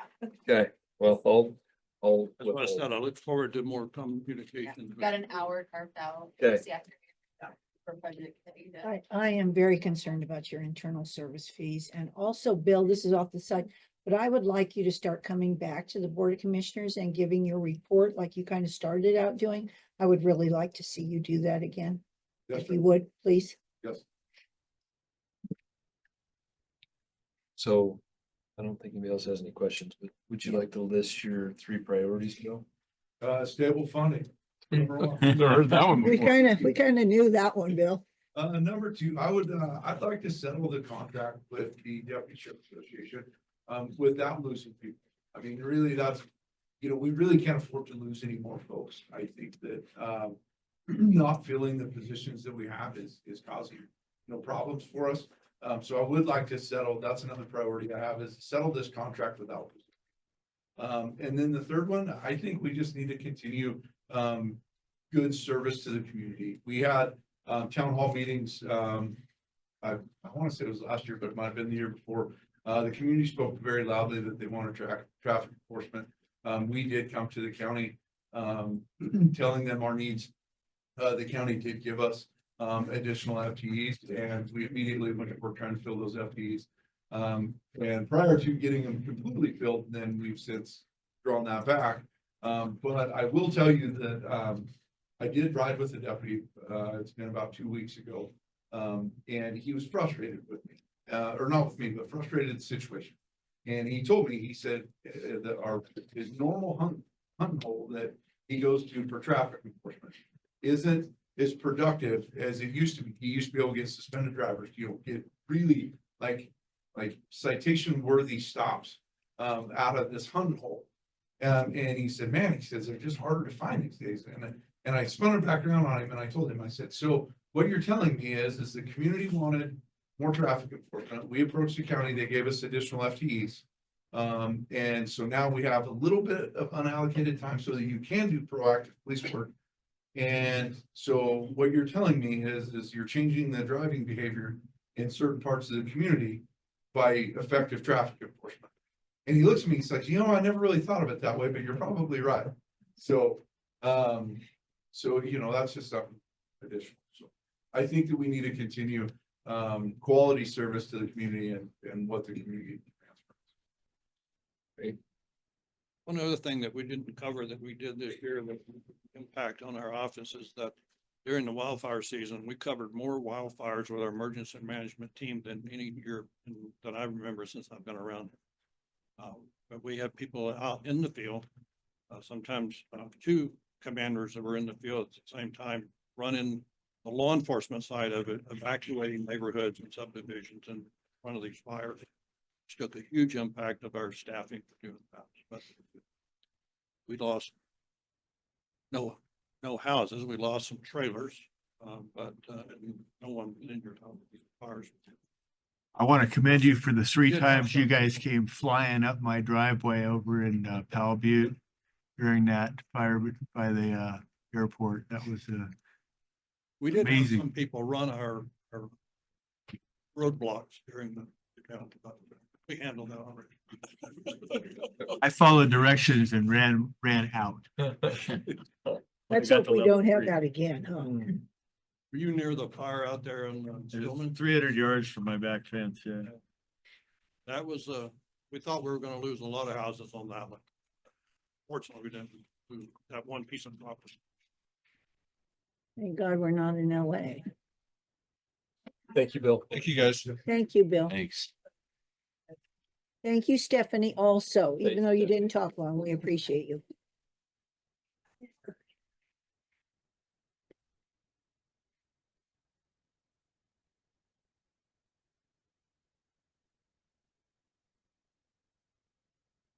Morning. Morning. Morning, Carrie.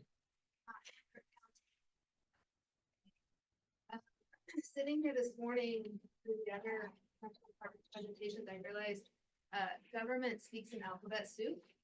I think what I do is really clear to me. I now kind of have a new appreciation that maybe what we do in the criminal justice world isn't always clear, and the alphabet soup doesn't always make sense. So stop me if I start talking alphabet soup or you're not tracking anything I say. So the budget information, I'm going to talk a little bit more as later in the presentation about the low numbers we have and received year to date. There are some legislative issues that have resulted in us receiving less income, less money coming in, reimbursement than anticipated. My spending is lower just because we have short staffing and office turnover. That's been kind of the status quo of my reports every time I come before the law. Going on to completing as planned, so I started as CA in February of 2022. Pretty immediately after that, we experienced staffing issues, mostly related to, I guess, issues creating mostly is having the experienced prosecutors, right? Like you can bring in baby prosecutors and newer prosecutors and give them a misdemeanor caseload, those quality of life problems that really are important to still serve the community with. What you can't do is hand them a homicide. What you can't do is hand them a multi-count, historical years-long child sex abuse case that's going on. So a lot of the things that I have implemented and have tried of different strategies of managing those issues to try to create retention by not creating burnout with the attorneys and the staff, really, because both of them, everybody in my office, no matter what their role is invested in having these cases be successful in court, and the ultimate goal of our office to achieve justice. A lot of the things that I've implemented are trying to streamline our processes. We spend a lot of time training. We have a lot of turnover. That creates inconsistencies. So we've implemented a new hire checklist. Sometimes when there are hiccups in bringing on people, I feel like we shouldn't have those because we should be a well-oiled machine of posting our jobs and training people and what is needed. But a lot of the things that we implement for new hires, because people are so, new at their positions and also so overtaxed already with their other job duties, training the incoming people and making sure that they have the support they need is really challenging. We implemented a new what community resources, what IT needs do you need, what software do you need on your computer, and does your printer work, do you have a badge to get into the building? All of those things that really should be second nature often aren't and are frustrating when you come into a new job and don't feel appreciated and supported. I created a DDA trial binder or a training binder that has a whole list of information that we continue to build on. So new DDAs, when they come in, have those resources available to them. Created trial checklist. We have significant gaps in our work product of what we're producing to our juries, what we're producing to our court. A lot of that deals with the other departments, right? As the sheriff's office, we have some of the same issues with our police department where we have a lot of green people. We have green people or lack of resources for investigating. Those are holes in our criminal cases. And so those holes are things that our jury is looking at when they're evaluating, is there reasonable doubt here? And so trying to create these checklists of looking at, do you have all the discovery? Have we met our obligations to the defendant, to the victim, to the court, to the defense, all of those things. When you have new people, they don't necessarily know how to try a case. Even if you have someone who's really experienced in perhaps a different kind of law, being a prosecutor is kind of a unique beast, so to speak, right? You are the public persona to our community of jurors. You have to know both your case and all the rules of evidence better than anybody else to be comfortable speaking in public. You have to be comfortable putting on that presentation. I don't want to say show because it's not a show, but it is, right? What do your jurors expect? They expect CSI. They expect the digital world. We are more digital than we've ever been, but we don't really have internally those services to help produce those things, help, redact those videos, make those clips into your PowerPoint opening and closing. Those are all things that are handled internally with people who frankly aren't necessarily experts in that presentation piece. We obviously relocated to the Justice Center. Historically, we've been split on 3 different floors, which really has been challenging to work cohesively as an office. I think, as always, when people are always operating in crisis mode and busy, you still have communication challenges that we can all improve on. But being in one space is really, really helpful for that. Being in a secure space, I don't worry when I leave the building, 6, 7, 8 o'clock at night, that I'm gonna have someone peeking around the dark corner as I leave the building. We have secure ways to get in and out. So that has been really significant of not having to worry and not having, it was not uncommon for random public members or defendants or whoever to end up back in kind of our secure office area in the old courthouse. So public bathrooms, we didn't always have access to a bathroom on our floor during trial. We probably have all heard about some of the security issues that happened related to that. So just those kind of comforts and resources and being able to have people have offices with doors, audible privacy, things like that have been really, really great. I'm nervous also about our in-service fees, but we all are very appreciative of the work that all of the commissioners did and citizens did for our building. In process currently, you all probably know, I don't know, that my chief deputy resigned. So currently I am operating the longest a current attorney in my office has been with my office just over 12 months. I have very, very great attorneys. So I've picked up a good chunk of that caseload. I'm picking up all the supervision. I'm also regularly working with our law enforcement on every piece of investigation. Many of our cases don't get filed, right? It's just as important to clear a case and to make sure that we're adequately investigating those cases. We have, I'm going to digress a little bit about this, but just so you know, we currently have 2 pending homicide cases. I resolved a homicide case that last, I don't know, 6 months, 4 months. My time kind of meshes all together. Just in the last couple of weeks, we've had 2 arsons. One night I was up all night dealing with a shooting that was being investigated. Came in the next morning with not a whole lot of sleep. And then found out the passing that there was also a 5-month-old baby it survived, but that had drowned, that's being investigated. So it's constantly these things that maybe we don't see in our case filings, but it certainly seems like bigger cases and more community cases are becoming more frequent.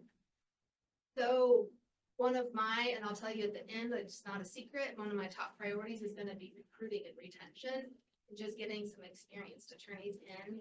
So as part of that, currently in process is continuing to explore alternative ideas. So I'm super excited for our new HR director. She may be less excited after this.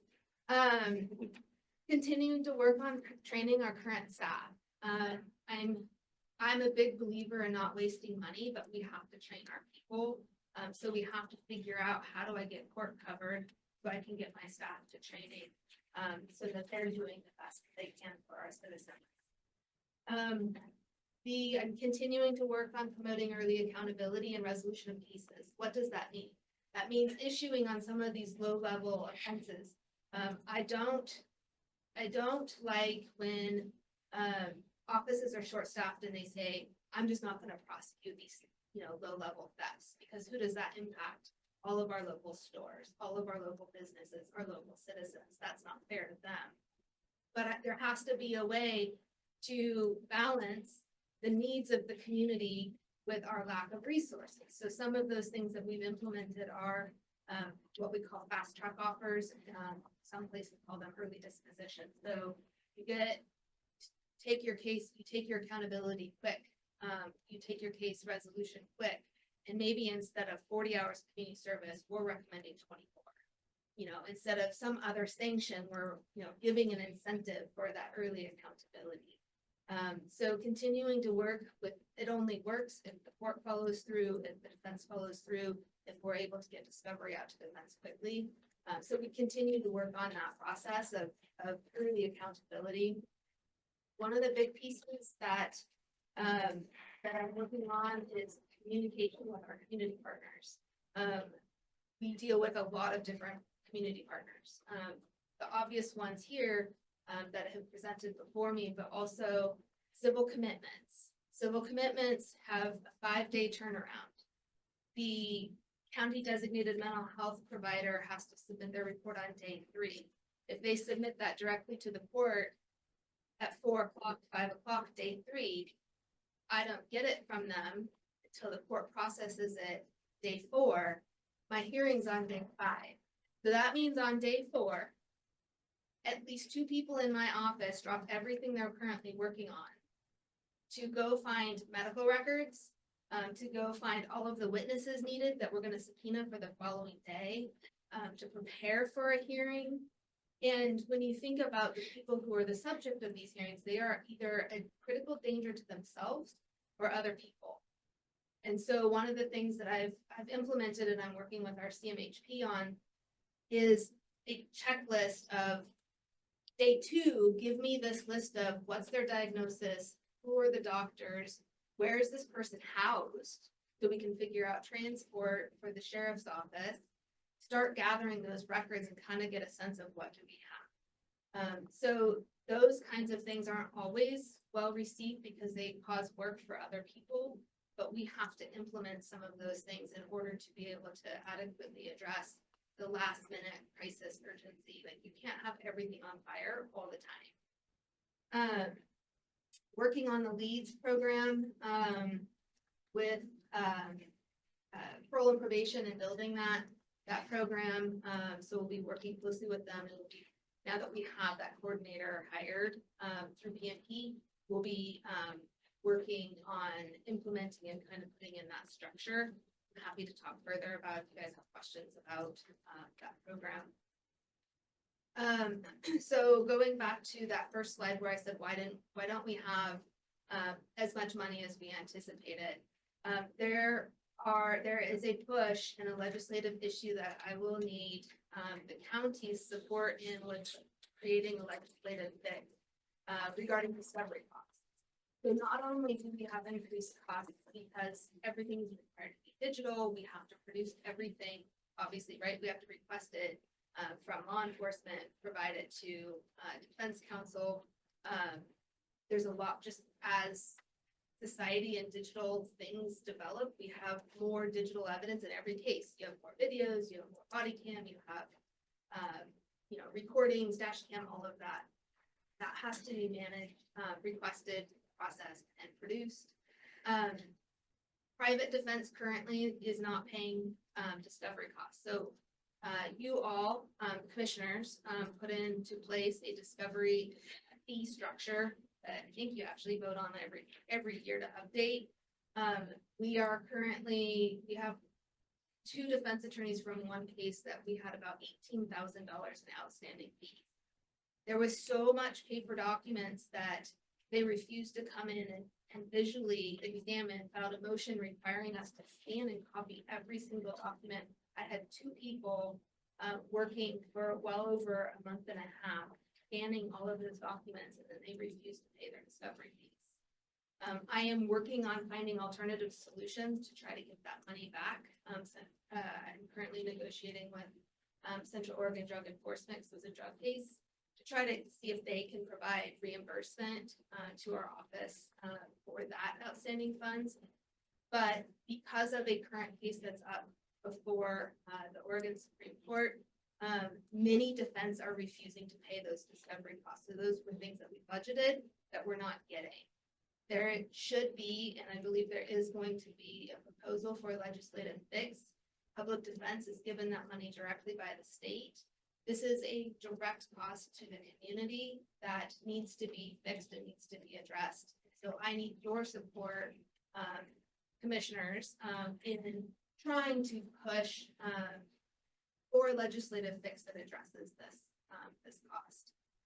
There are other costs, obviously, you know, all these mandatory expungements, there's nothing mandatory that happens. It all involves human beings who have to process it. Generally, those fall on the DA's office to process. Meaning we have to check their eligibility, file the motions with the court, send the notice to the sheriff's office or whatever other police agency, remove that information from our database.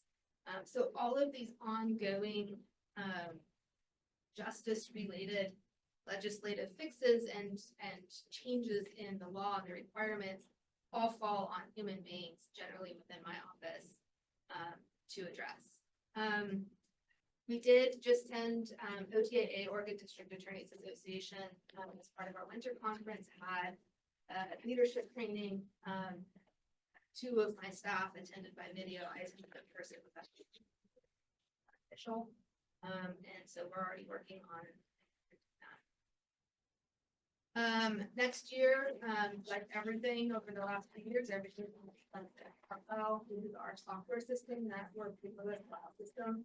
That's our file management system, charging document system. Those user fees have increased. We obviously have issues with the lack of payment for discovery fees from private defense counsel. New expungement laws continue to increase the workload. You all may see on the news that Deschutes County has a homicide about every week. Most of them are substance abuse and mental health related. We continue, while fortunately, we're not seeing necessarily the significant impact that's happening there, right? All of the homicides, but we are seeing the mental health / drug related crisis increasing. And we have limitations on our available resources of what I can do with those cases. I know the commissioners are familiar with, you know, some of those cases that cause near disaster in our community. Whereas my tools of what to do with people who either A, are not able to even assist, meaning they can't assist in their own defense, so the case never gets off the ground. I can't actually start the prosecution of them, getting them restored so that they can face their charges and we proceed and try to get to probation or try to get some resources, some tools, help those people and make sure that they don't come back with community safety crimes. We have really limited resources. And so, you know, my hard stop is 12:30 and I'm going to go deal with one of those cases where I can't get them to the state hospital. The state hospital won't take them. I don't have resources in the community for inpatient, but this is someone who's creating quality of life offenses in our community. Challenges impacting our core services, our caseload continues to increase. We still have ongoing recruiting issues. I pulled from our hiring thing, so I've had a PDA position posted for 90 days. Not a one. I've had a DDA, so well, if I can't get a DDA 3, which is someone with more experience, I'll take a DDA 2. That's been posted without an applicant for 56 days. I've had law clerk positions, hoping that we maybe get a body in to help, attend court, help process some of these things. Law clerk positions have been posted for 385 days. I haven't had an Oregon applicant. So the few applicants I've gotten have been East Coast people who aren't really in a position and able. I've interviewed them. The few that we've had, it's been a long time. They aren't able to. My job doesn't work. Can't hear Oregon. That's not it. So. Did they try and pitch that? Some of them do. Usually the questions I get are, what's your work-life balance? And, we operate in crisis mode all the time. And so you do your best to try to make the office fun, but it is not a remote. It's Possible. It's not, right? And plus I think the the fun of being a prosecutor is working with each other, working with your law enforcement, going out on cases, right? Figuring out what happened, going to court. It's a really, really fun job. But it does take special people who want to do it and your spirit's not crushed, right? Like it can be hard subjects.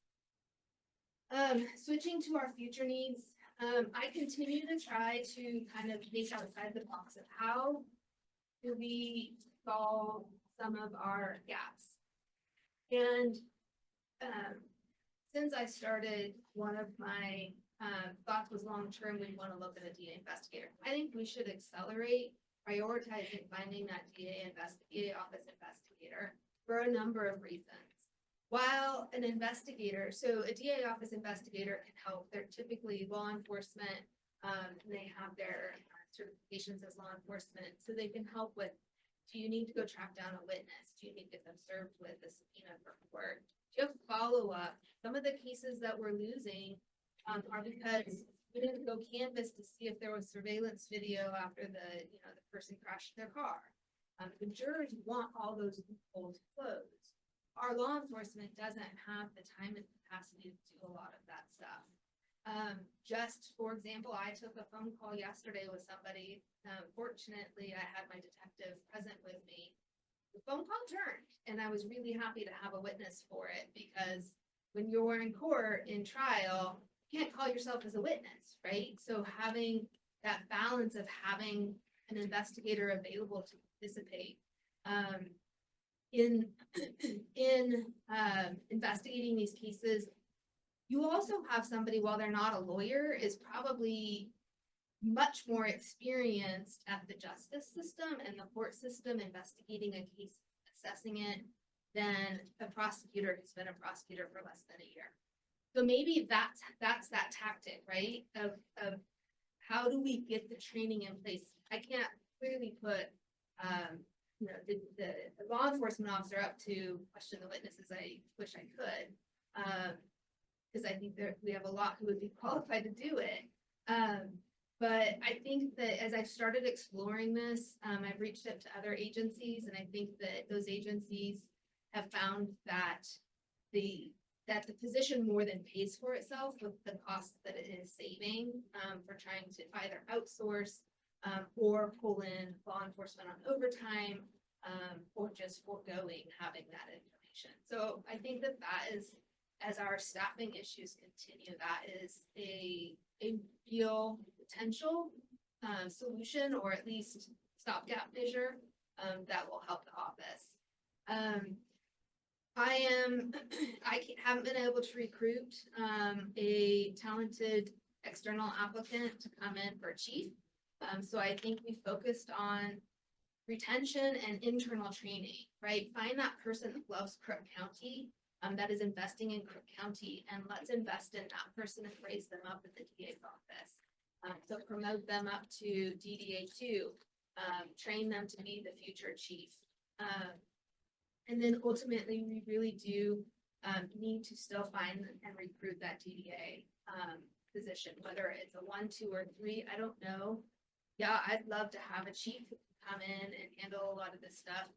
I'm not finding it. And so I need that body. Our judges are going to be, our judges are the court's putting in for a new judicial position this year. It's been approved. They're just looking for the funding. I think they'll get it. So I anticipate we're going to have currently have 3 judges that we share between us and Jefferson County. I think we're going to have 2 here and 2 in Jefferson County.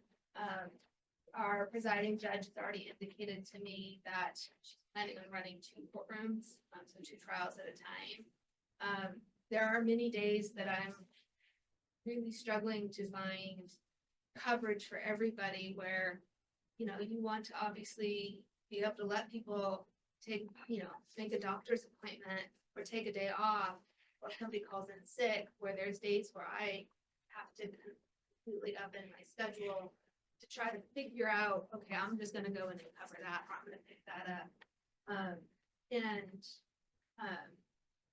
Or days I just don't have historically, there have been days that I just don't have somebody in court and I've had to ask the court to just wait.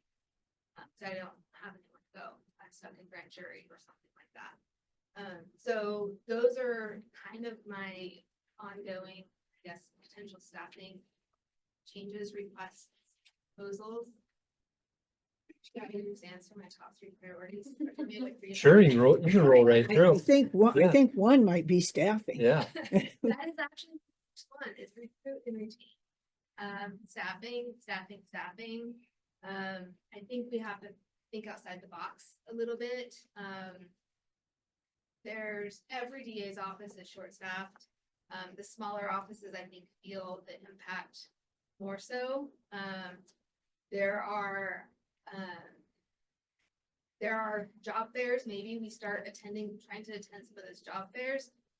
The balance of that is, if I'm in court and I've picked up these cases, how do I also go to the job fair? So that's the catch-22. I've been in communication with another DA who's in Eastern County, also has the same experience. And she and I've talked about through OTAA, do we try to create some sort of intern program? There's this big focus on public defense right now, but what is missing from the conversation is what actually is that story and what's the underlying real data of that story, which is defense attorneys for the most part just putting arbitrary caps on the number of cases they have. TA's offices aren't doing that. At least mine is not. We're trying to serve the community with what comes in and address every case.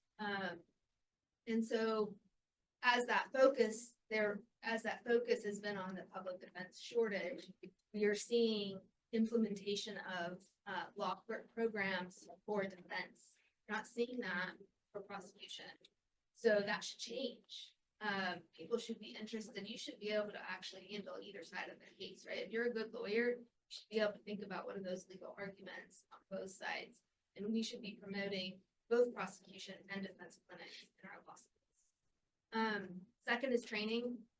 As always, training is really important and key.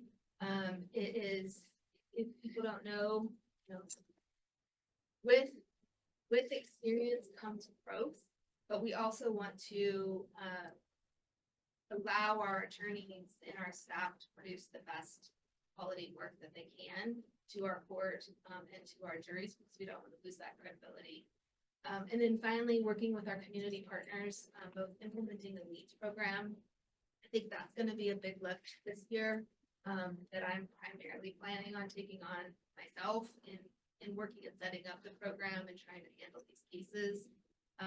Working with community partners, whether it's, working out kinks with our probation department, meaning that if they get a judgment that looks funny from our end, communicate with us, like what was the gap? Is there an error here? We can fix these things before they're a crisis that we can't go back and fix.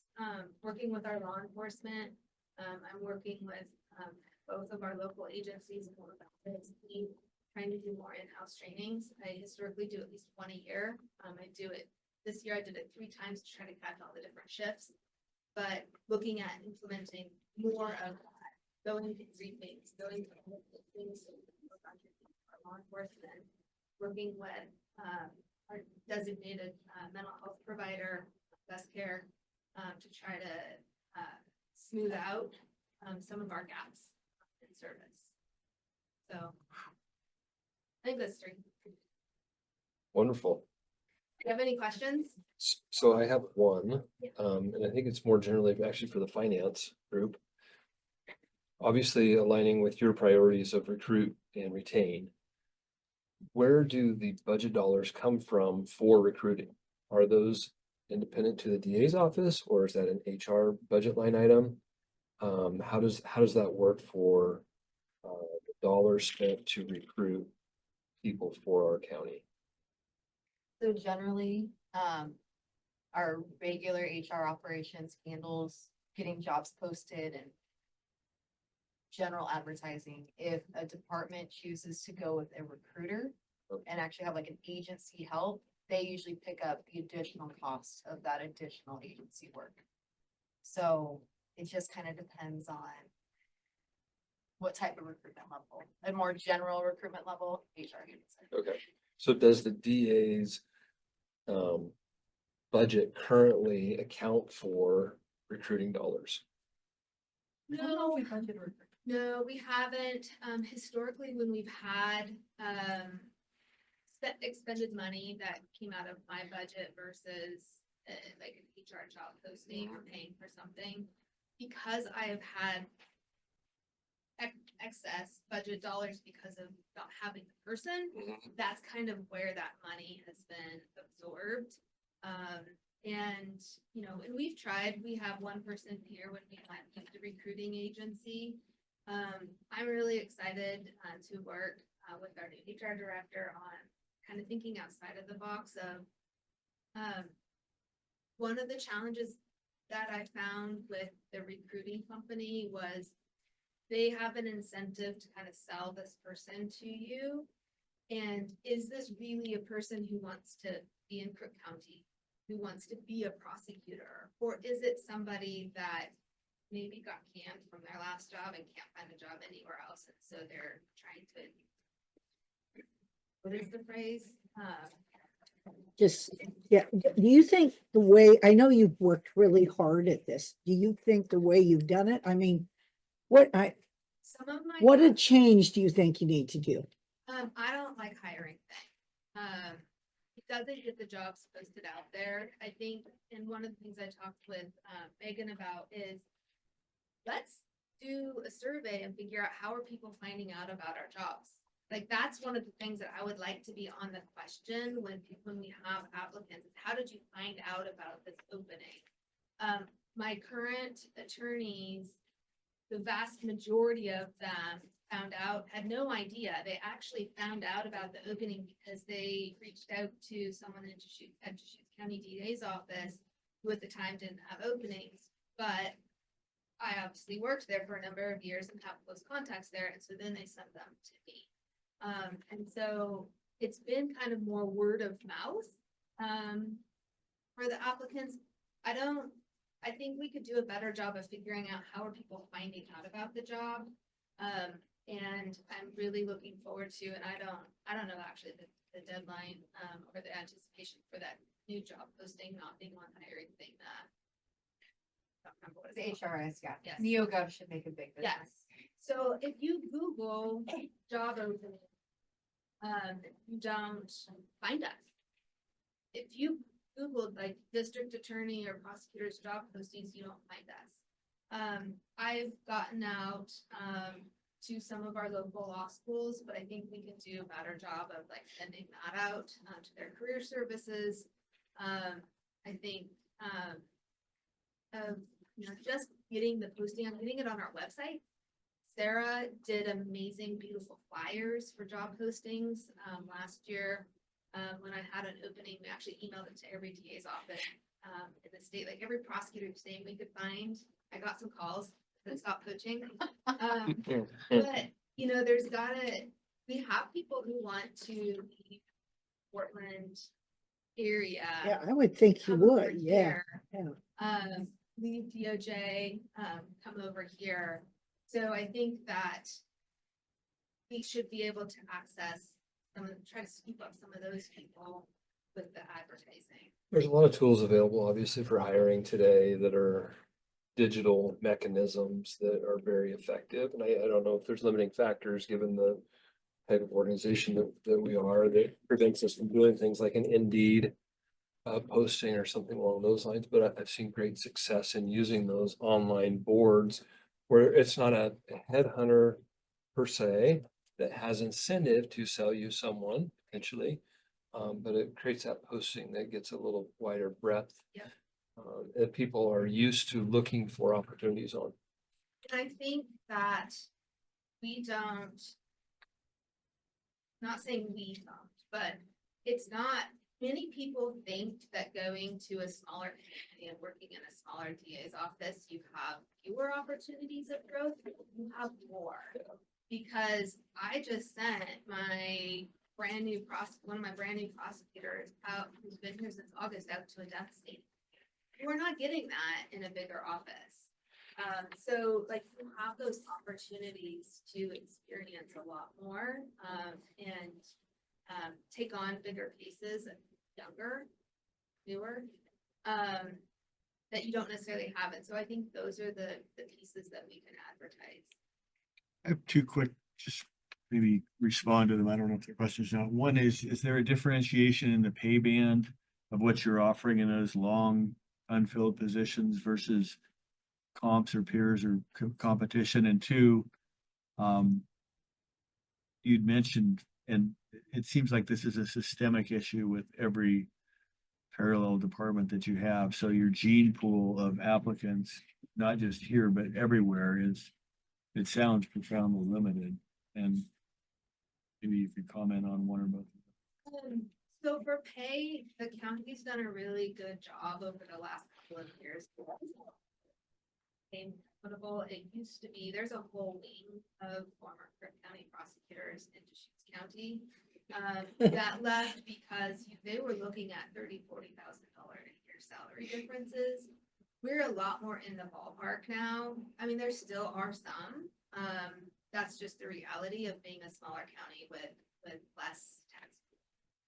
But I think that this county over the last couple of years has been really receptive, in my opinion, to trying to get the pay, especially for attorneys, to be equitable to competitors, and that draw. So some, yes, I think maybe there's more, like one of the responses I've gotten from people I know, like when I've posted those flyers is like, whoa, if I, that's, you've really got the salary up. Several years ago, when I was looking at the job posting, they were not livable wage for an attorney, especially an attorney coming out of law school with $200,000-$300,000 in debt. We've made inroads to that. There is a kind of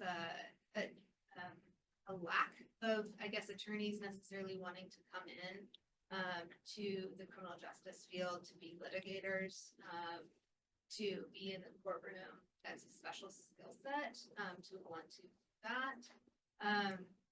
I feel like that's maybe where some of the recruiting and getting into some of the law schools can help with some of that. But I don't have the perfect answer for you, but those are kind of my thoughts of it. We are certainly seeing a lack of, it's not just this office. I think I have to learn to balance better, be wanting to not cut off certain cases with making sure that my attorneys are always in crisis mode. Like this is so that's that balance of, not figuring out how do we, do with the fast track offers and things like that. How do we balance the needs of the community and making sure that we don't turn it into a place that's not livable with not burning out my attorneys where they are just churning all the time and working all the time and always in this massive crisis stress. So that I have to figure out that balance as we see. So I think the investigator's a great idea. I think you can see a lot of help with that. It's probably going to be a relatively easy position to fill versus trying to find an ADA.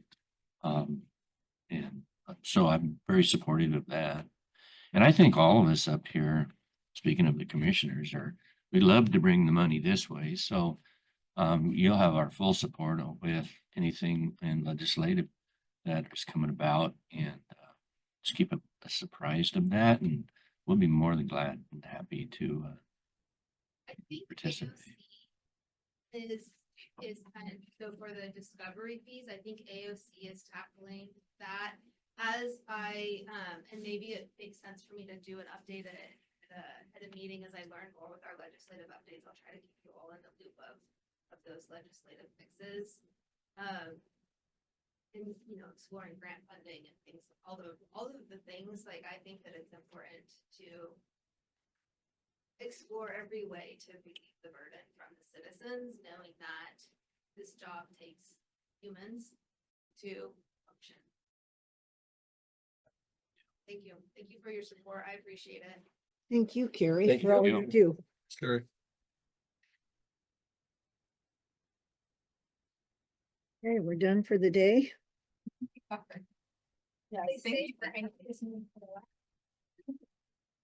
We only went a little over time.